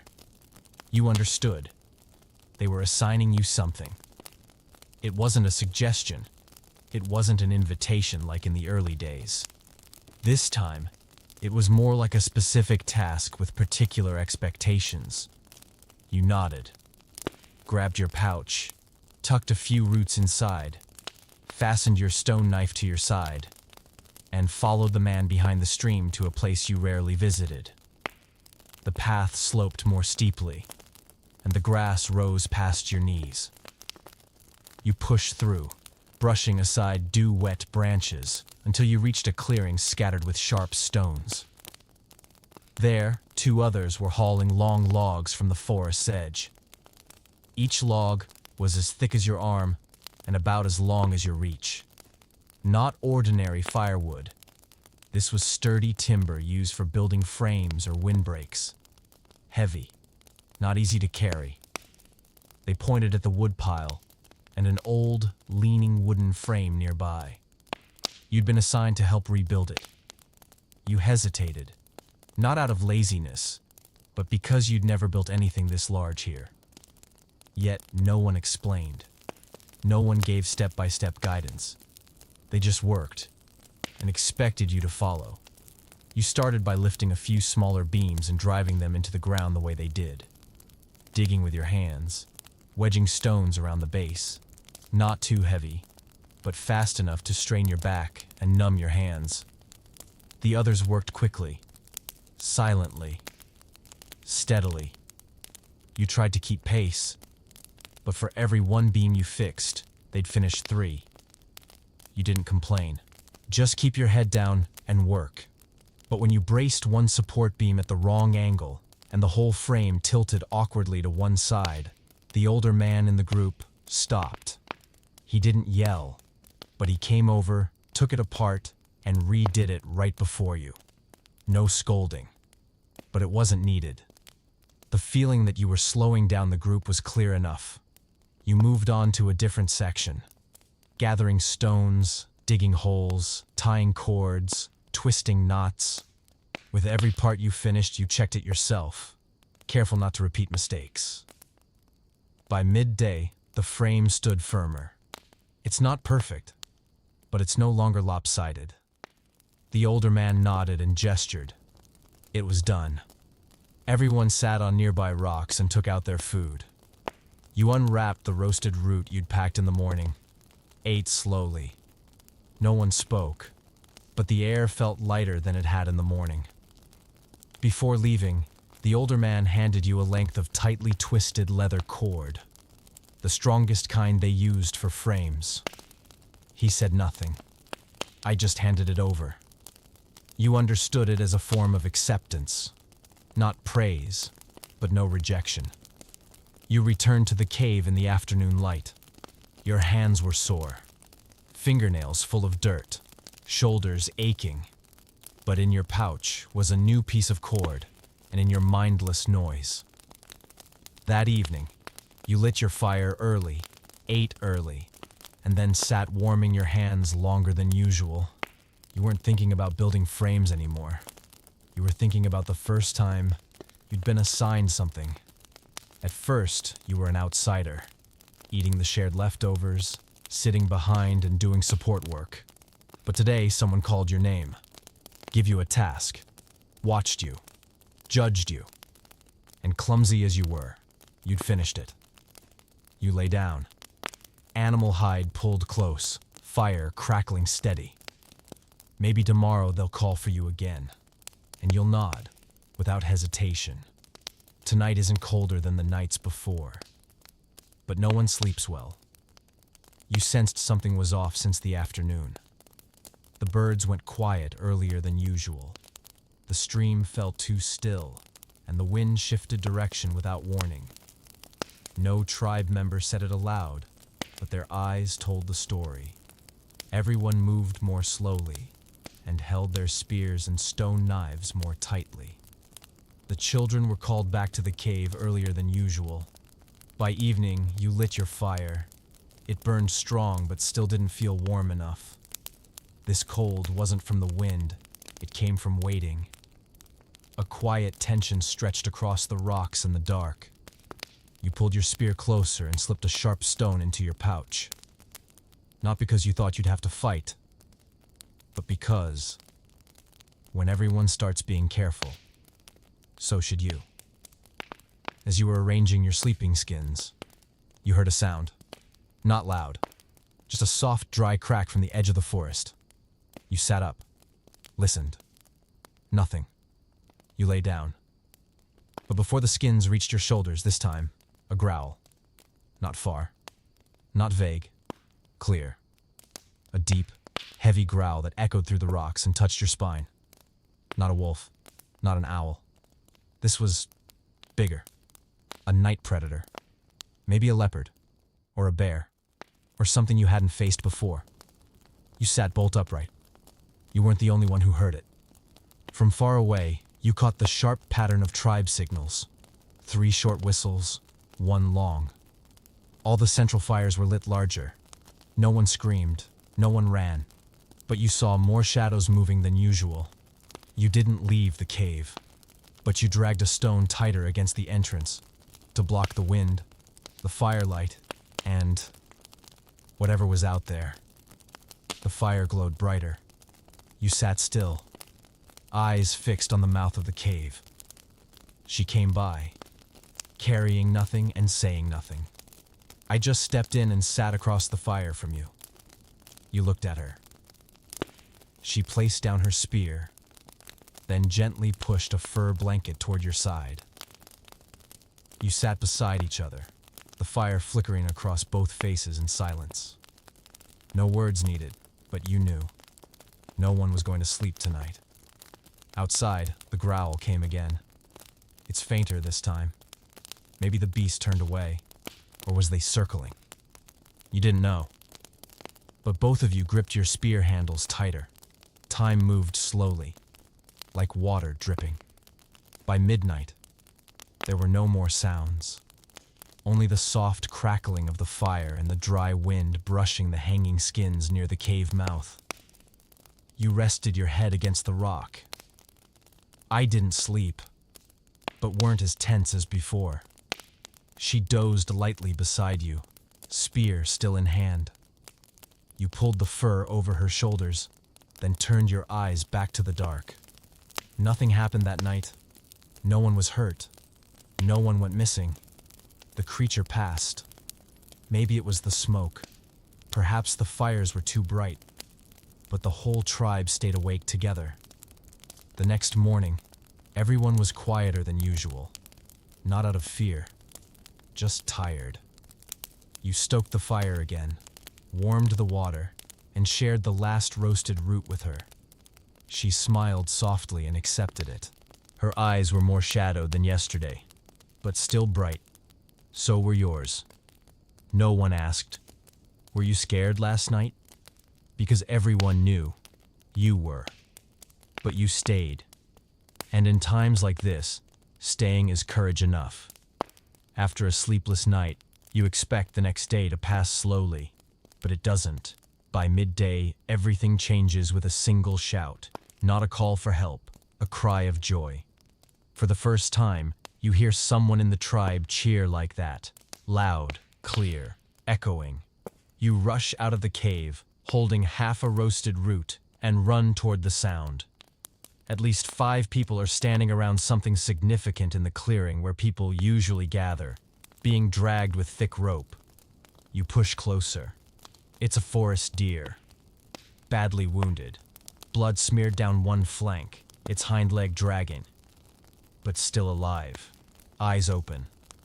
2 tribe members hold their heads. One readies a fire-blackened spear. They'll end it quickly. You don't interfere, but you don't look away. It happens swiftly, one hard thrust. The animal collapses. No screams, no long struggle. Just the final breath disappearing into the wind. No one celebrates, but no one looks sad. Food is survival. You work with the others all afternoon, skinning, breaking bones, carving meat. Everyone has a task. You're not the best, but you know your hands are helpful.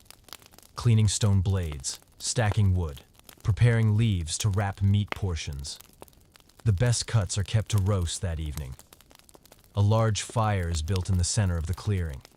The whole tribe gathers around like it's an unnamed ceremony. No one says, "Feast," but it feels like one. You're handed a thick slice of meat, still streaked with fat, placed on a hot stone near the fire. The smell rises, rich, smoky, soaking into your hair, skin, and clothes. You sit quietly, holding a stick and flipping the meat gently. Then take a bite when the outside chars. For the first time in many days of roasted roots, forest berries, and dried mushrooms, you eat real meat. It's tender and sweet, with no seasoning except smoke and flame. But each strand seems to melt on your tongue. The fat clings to your lips. You wipe it with your sleeve. And you don't care. Everyone eats together. No pushing, no fighting, no waste. One piece of meat, eaten from start to finish. She sits a few people away, She also chewed her share, eyes on the fire. At one point, your eyes meet. Neither of you speaks, but you both know. Today is rare. As the sun sets, people drift away from the fire, carrying leftovers to hang in their own spaces. Bones are carefully carved, and skins are taken to dry. Nothing is wasted. You carry your share back to the cave, a strip of dried meat wrapped in leaves, tied with cord. You hang it on the wall, near your spear and pouch. Then you sit down, the taste still lingering on your tongue. The fire burns steadily. Your fingers feel greasy with fat. You don't wash them. You want the scent to stay longer. You lie back, eyes on the stone ceiling, where the firelight flickers and dances. You think about the deer, about that midday cheer, about the big fire, about the bite of meat. Not too much, not too little. And you think, I'll remember this smell. Then you sleep, your stomach full. For the first time, truly full. The fire is still burning when you open your eyes. The ashes are warm, and the stones are still radiating heat. No footsteps, no voices, no children laughing, just silence, strange and heavy. You sit up quickly, step outside. No one. The entire camp area, usually full of people tending fires, drying hides, striking stones, twisting cords, is empty, no chatter, whistling, or fresh smoke. You turn a full circle and call out. No one answers. You start walking quickly toward the open clearing, where people often gather, also empty. The stone circle is still warm. The fire was put out not long ago. A trail of footprints leads toward the edge of the forest, all in the same direction. You crouch to examine them, many people walking fast, carrying heavy bags and long spears. This isn't a regular hunting trip. This is the whole group leaving. You return to the cave, grab your pouch, strap on your spear, and follow the trail. Past the stream, past low trees, past soft soil where you once laid traps. The footprints remain clear. They're walking fast but not fleeing, not running, but going somewhere with purpose. After about half an hour, you hear voices ahead. Not loud, just murmurs, whispers, footsteps. You push through tall grass, and then you see them. The entire tribe stands in a wide arc around a fallen tree. Someone is lying beneath it. An elder, the one who gave you the sharpening stone. His eyes are closed, their hands folded over his chest. The people nearest him are placing small objects beside him. A bit of twine, a sharp stone, a piece of fiber cloth. No one cries. No one speaks. You don't know when it happened. Only that you came late. Quietly, you step closer, taking your place at the circle's edge. No pushing, no words. Someone approaches the body and wraps it in an extra animal hide. Two others dig a shallow hollow beneath the roots of the tree. When it's ready, they lower him gently, hands still on his chest, eyes closed. Then, one by one, people step forward to drop a small token. No farewell speech. But you understand. Each item is a memory. You didn't bring anything. But you untie the strap from your bag, the first cord you ever twisted, and place it at the edge of the hollow. The woman who once taught you to make a cord stands nearby, watching. She says nothing, just nods softly. The earth is filled back in. There's no raised mound, just a slight rise covered with leaves. Everyone stands still for a long moment. Then, slowly, they turn to leave. No hurry, no sighs, no complaints. Death, in this time, isn't strange, but it is remembered. You walk back with the others. No one speaks, but everyone walks in step, shoulders slightly low, as if each person carries something heavy, something unnamed. Back at the caves, everyone returns to their own space. No shared meal, no mention of the morning, but you know, Everyone is remembering. You are too. That night, you light your fire early. Hang your pouch back up your spear. Then, sit silently beside the glowing coals. The cord you made is gone. But in your mind, the image of the older man, calloused hands, eyes without anger, his quiet patience as he corrected your every movement, is clear. You don't know when your own time will come. But you know that if someone ever places a cord into your hands, you'll understand what they mean. And nothing more needs to be said. The rain began before dawn. No thunder, no gusts of wind. A steady drizzle tapped the stone roof, and the dry leaves hung near the cave entrance. Drop by drop, it landed on the earth, flowed into cracks in the rocks, and created a rhythmic sound, like someone gently drumming a lullaby. You opened your eyes, still wrapped in animal hide. Outside, the fire had gone out, not because you forgot, but because of the dampness all night. You reached a hand out past the cave's edge. The rain was cold but not biting. Your hand stayed dry thanks to the sheltering rock above. And for the first time, you didn't rush to relight the fire. You just lay there, listening to the rain fall. In the early days, the rain bothered you because it was wet, because it was cold, because it meant worrying about drying wood, clothes, and hair. But today, you felt calm. The rain made the earth cleaner. It filled the stream. It cleared out the smell of old smoke. You sat up, folded the hide, and slowly stepped toward the cave entrance. No one was going anywhere today.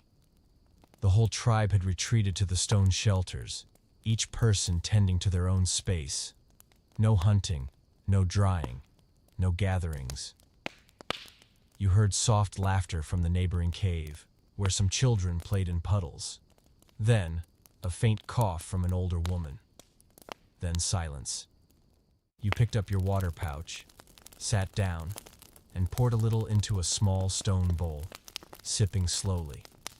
Then, I pulled out a piece of dried meat left from the deer feast, took a small bite, and chewed slowly. The smoky flavor still lingered, even though it was cold. There was nothing to do. No need to prepare anything. The rain was a perfectly good reason to do nothing. You remembered a gesture someone in the tribe had made once. When it rains, it's time to rest. You took your sharpening stone and began to smooth out your spear handle, not because it was needed, to keep your hands busy. Then, you tightened the strap on your pouch where it had begun to fray.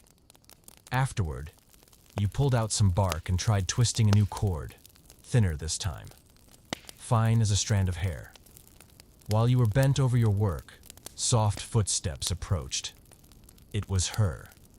She said nothing. I just stepped in, hair slightly damp, arms carrying a bundle of green leaves. She sat beside the cold ashes, pulled out some dry bark, and struck her firestone. You reached over to shield the spark from the breeze. A flicker. A wisp of smoke.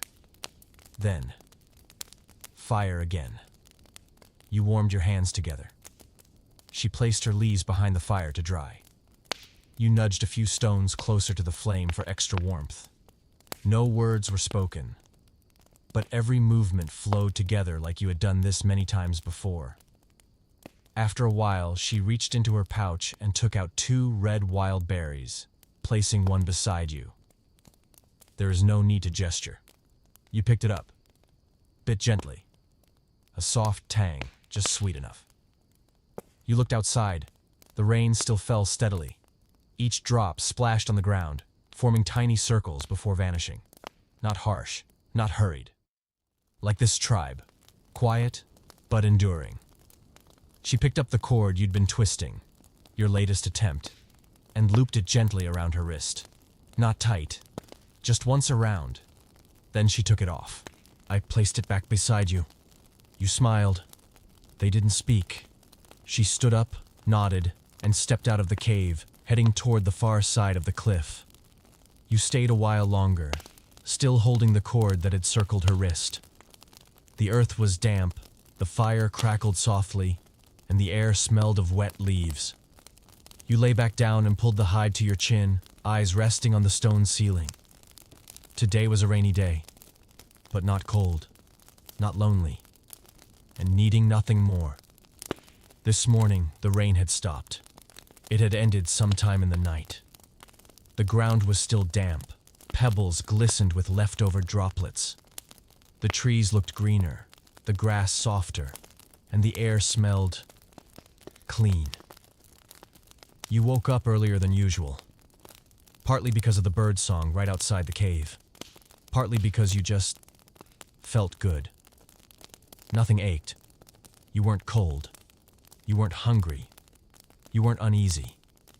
You started the fire quickly, boiled some water, and laid out a few items to dry from the day before.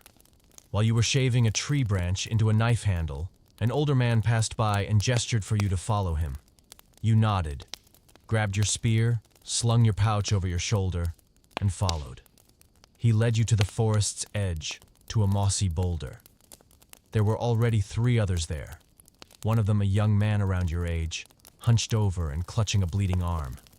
You stepped closer. The cut was deep, a long gash down his forearm, blood dried in streaks, but the skin around it was swollen and red. You didn't know what had happened, but it looked like a mishap with carving wood or splitting stone. His face was pale.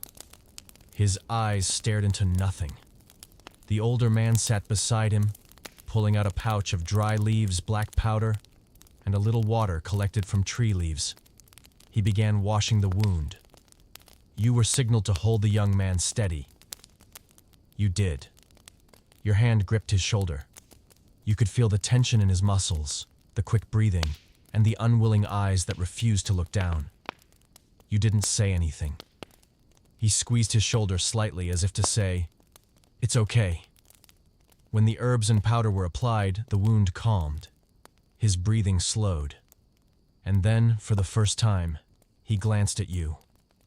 No words. But in that one look was the clearest "thank you" you'd ever seen.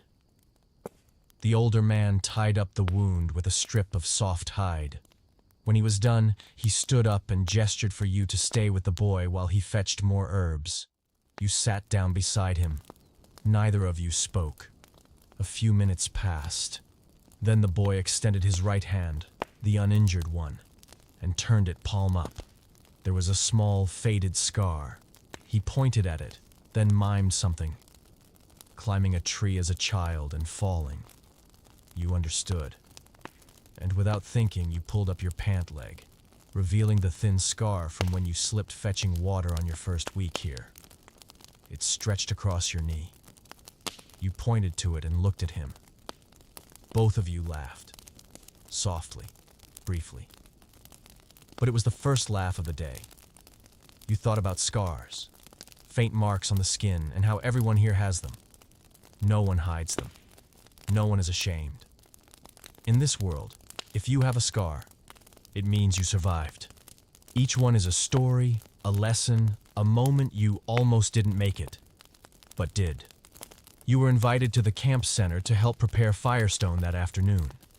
Everyone was gathering dry straw and bark and sharing supplies with those whose belongings were soaked by the long rains.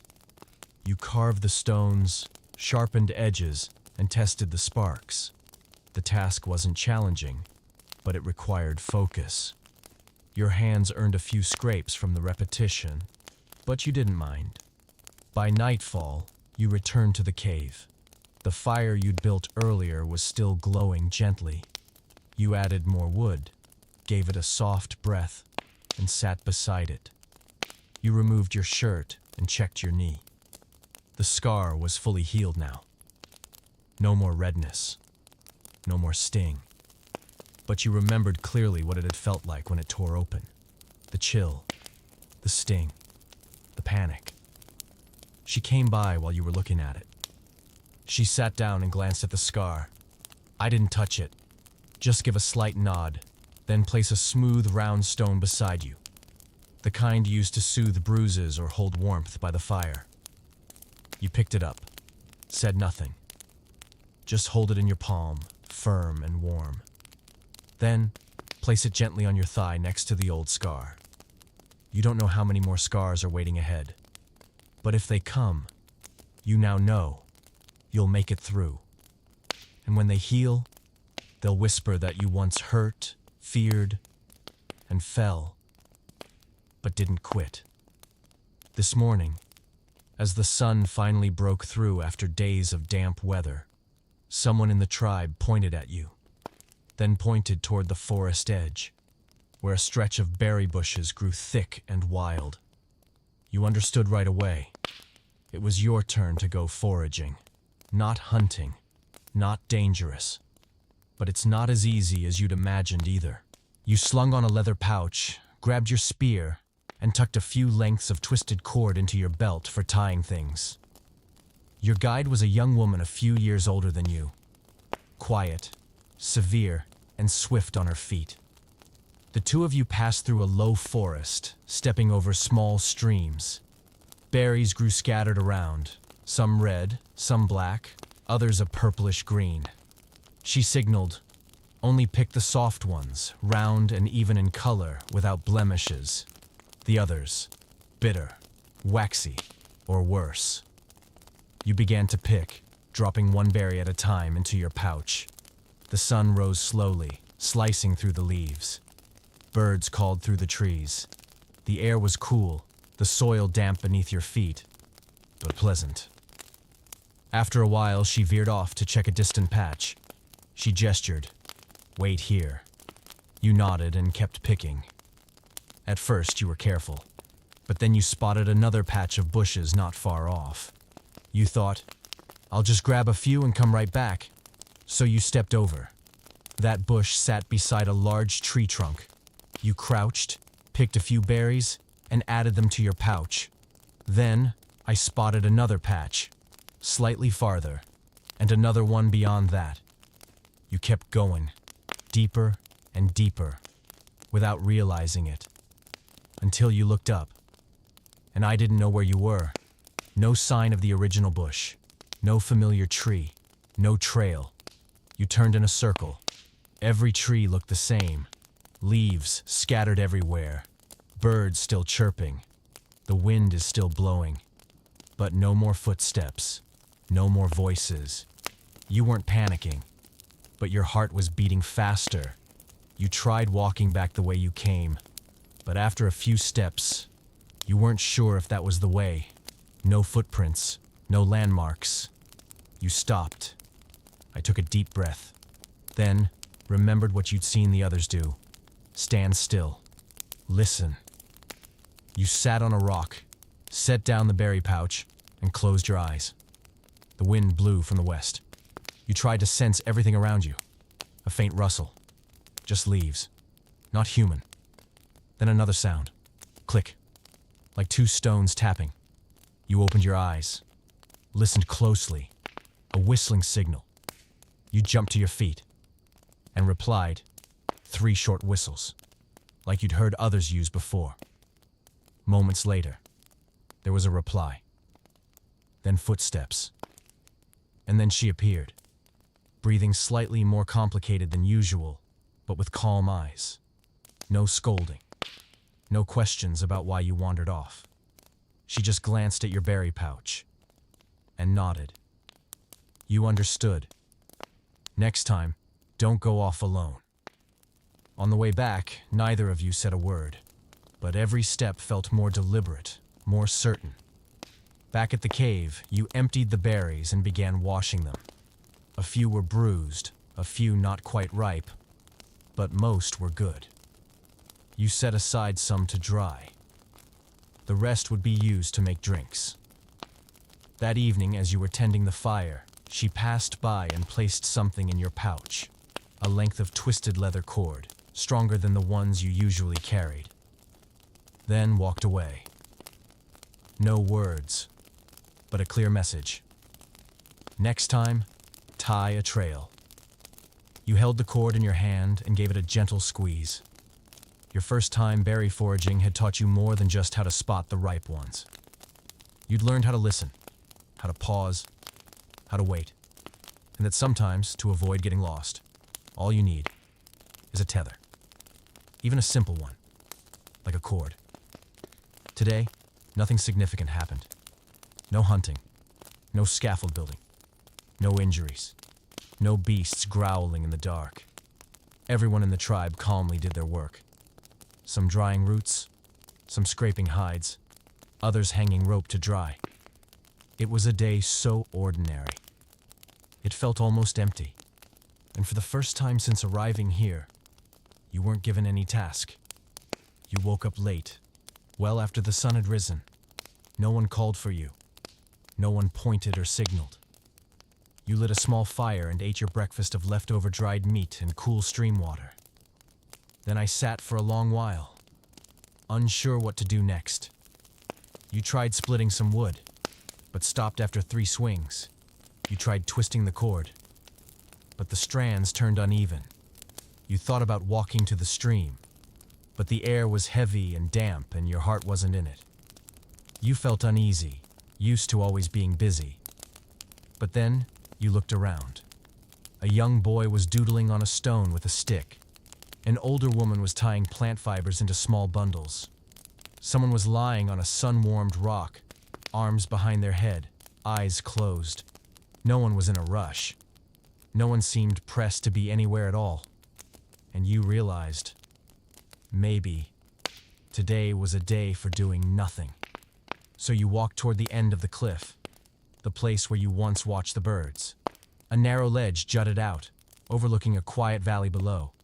Tall grass, scattered shrubs, and in the distance, low, soft hills faded by haze. You sat. No tools, no spear, no pouch. Just your hands, your fur tunic, and yourself. The sky was mostly cloudy. A gentle breeze brushed your hair from the nape of your neck. You sat cross-legged, gazing into the distance. I'm not thinking of anything in particular, but your mind didn't feel heavy. You noticed how the earth's color changed with the sunlight's angle. The bright green grass at noon now looked golden, almost burnt. Shadows stretched long. A large bird glided past, silent, wings spread. You didn't know how long you sat there. When you finally stood up, your legs tingled slightly with pins and needles, but you didn't mind. In fact, your chest felt lighter. On the way back to your cave, you passed the central clearing. She was there, tying bundles of roots, stacking them on a rack. As you walked by, she glanced up and looked you over. No pouch, no tools, and gave a soft, squinting smile. You lifted your hands in a small gesture. Nothing today. She nodded, not surprised, not judging. You reached your cave just as the last light faded. The fire lit quickly. You sat close to the stone wall, cracked open a few roots, and roasted them lightly. As the flames began to glow steady, you leaned back, wrapped yourself in fur, and closed your eyes. You weren't tired, but you didn't want to think anymore either. And before sleep took you, you thought back over the day. Not because anything dramatic had happened, but because it was the first time you let yourself be still, not working, not striving, not learning anything new, just existing. And in the Stone Age, sometimes that's the hardest thing of all. Last night, you slept deeper than usual, not out of exhaustion, just because your body had grown used to the rhythm. Work, eat, fire, sleep. But when you opened your eyes this morning, something felt off. The wind. Not the usual breeze. This one carried a strange scent. Not the dampness of morning dew. Not the smoky remnants of last night's fire. But something burnt, bitter, slightly suffocating. You sat up, stepped outside the cave, and scanned the area. Nothing looked different. The sky was clear. The trees stood still. No sign of strong wind. But the strange scent lingered, curling through the air like something had been scorched nearby. You followed the narrow path toward the tribe's central clearing. And on the way, you noticed something else. Footprints. Not the old ones. Not familiar ones. These were fresh, scattered, uneven. Some pressed deep into the soil like someone had been carrying weight. You couldn't tell how many people. But one thing was sure. They weren't from anyone you knew. You slowed your pace, listened carefully. No voices, no movement, only quiet. When you reached the clearing, a few people had already gathered. Their faces were serious. One person pointed toward a distant line of bushes, where dark ash stained the ground, and the soil looked torn. You approached. There it was, the remains of a campfire, but not one of yours. The stones were placed haphazardly. The bark used for kindling was unfamiliar, and in the ashes, bones, small fragments, mixed with the charred remains of a torn pouch. Inside, a few strands of twisted cord, a worn-down sharpening stone, and a smooth piece of wood, carved carefully with steady hands. You glanced at the person beside you. They gave a subtle nod, then whispered, "Wanderers." You'd heard of them. People without permanent tribes, always moving, drifting between forests. Some traveled in pairs, some alone. Not all were dangerous, but none could be fully trusted. The tribe didn't discuss it. They acted. They stamped out the ashes, leveled the ground, buried the bones. I burned the rest. No one said why, but you understood. Here, any unknown trace near the caves is a risk no one wants to leave behind. You were sent with a small group to scout further. 3 people, each with a spear, a water pouch, and a few flat marking stones. You followed quietly, past a patch of low trees, down into a narrow ravine. There, more footprints, climbing up the ridge. Not deep, but recent. Whoever had camped nearby had left just a few hours ago. There are no signs of violence, no voices, only forest. The group stood still for a moment, then turned back. No chase, no calls, just silence. You didn't ask why. Here, silence is sometimes the safest thing you can offer. By late afternoon, everyone had returned to their caves. You hung your spear, checked your pouch, then lit the fire. The wind had calmed, but that burnt smell lingered, not in the air, but in memory. She came by while you were adjusting the firewood. I didn't sit. They didn't speak. I just handed you a small bundle of dried leaves, the fragrant kind used to mask strange odors. You accepted it with a nod. She held your gaze a moment, then walked away. You placed the bundle near the flames. The sharp herbal scent curled upward, overtaking the last traces of that unfamiliar smoke. You sat there, holding your old flintstone, gently tapping it against your knee. Not anxious, just alert. Tonight, you won't sleep deeply. Not out of fear, but because now you understand. Not everyone who walks these woods is like you. After a day when no one mentioned the wanderers again, the fires were lit earlier than usual. Every cave glowed red. The scent of dried herbs drifted through the air, a soft veil as if shielding the tribe from unspoken things. You lay still in your cave, not quite asleep, not fully awake. Eyes fixed on the flickering firelight dancing across the stone walls. Everything looked the same. Your spear beside you, your pouch hanging from the rock, the coil of rope above your head. But inside, something felt off balance. You didn't feel afraid, but safety didn't feel complete either. You turned toward the wall, pulling the hide tighter over your shoulders. The fire had grown quieter, no longer crackling, just breathing soft warmth. The wind whispered at the cave's mouth, making the light on the ceiling tremble like it too was trying to sleep. You drifted off, not knowing when, and you dreamed. In the dream, you stood in a clearing, an open forest filled with light, but it wasn't sunlight. or firelight. Just light. The ground beneath your feet felt neither wet nor dry. You stood alone. Then, one by one, figures began to appear in the distance. Faces unclear, voices absent, but somehow familiar. The elder who once treated your leg with crushed leaves. The boy with the scar, the one you helped, held steady.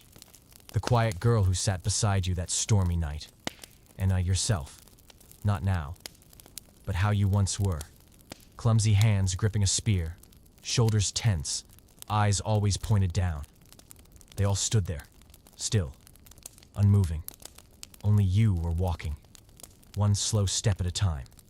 Over rocks, over dry leaves, over embers, but nothing burned, nothing hurt. As you neared, they turned, all at once, not rushed, not fleeing, just leaving. You called out. No one paused. You ran. But each step stretched the distance between you until they vanished into the trees. You stopped, alone again. At your feet, a circle of ash. You knelt. Inside it, the sharpening stone you'd been given that first week, split in half. You reached down and picked up the larger piece, and woke up. The fire was nearly out. The sky is still dark. But outside, you heard soft footsteps on the dirt.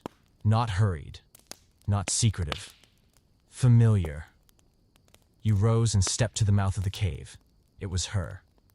Standing a few steps away, water pouch in her arms, eyes resting on the edge of the trees. You said nothing.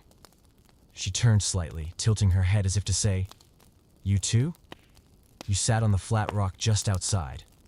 She joined you. Two people, side by side. No words, only night, the fading glow of dying coals and the hush of leaves in the wind. You opened your pouch, pulled out the sharpening stone. Still whole, not broken. You squeezed it gently.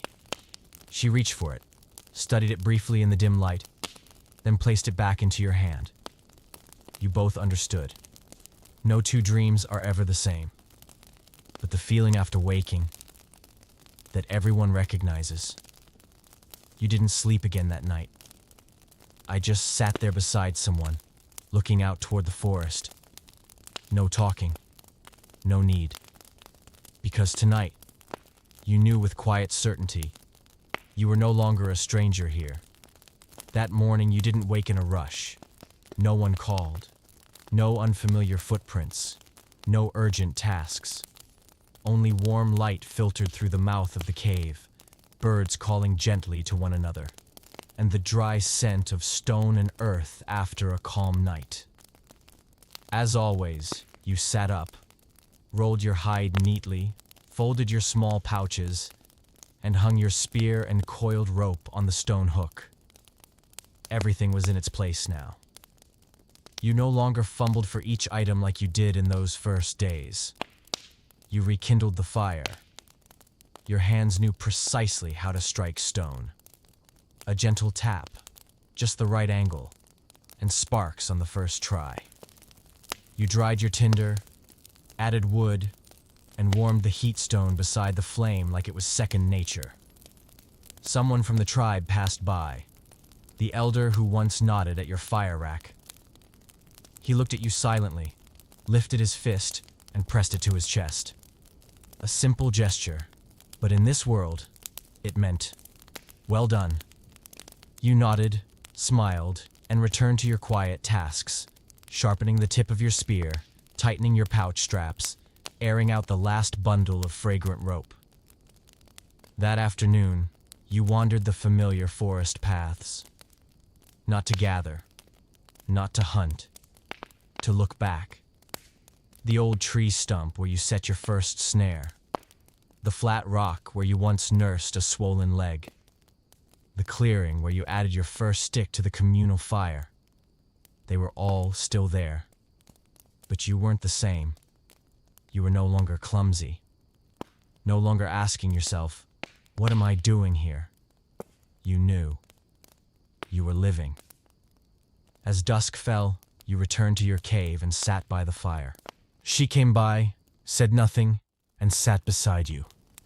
After a while, She reached into her pouch and pulled out a smooth stone, carved with a small mark. The mark your tribe used to say, "One of us." She placed it in your palm, then stood and walked away. You held it tightly. No words came. None were needed. You had stayed. You had learned. You had grown. You had survived. And more than anything, you had been accepted. And so, your journey through the Stone Age comes to a quiet close. From a stranger fumbling with firewood, to someone who could tend a flame, tie rope, set a trap, and sit in stillness without feeling alone. You've learned how to survive through strength, observation, patience, and silent kindness. The Stone Age had no phones, no mattresses, and no conveniences. But it had people. It had nods of recognition. It had a firelight in the dark. It had cords, scars, and cool stones passed from hand to hand like quiet reminders that you were truly alive. Thank you for spending 30 nights with me on this journey. I hope this story helped you feel the quiet beauty of a time long forgotten, yet still worth remembering. Gently. If you've enjoyed this series, don't forget to tap like to let the algorithm know you'd like to hear more, and subscribe to the channel so I have a reason to keep fighting these little fires. Thank you for sleeping with history. Wishing you a peaceful night. Goodbye for now, and see you on the next adventure.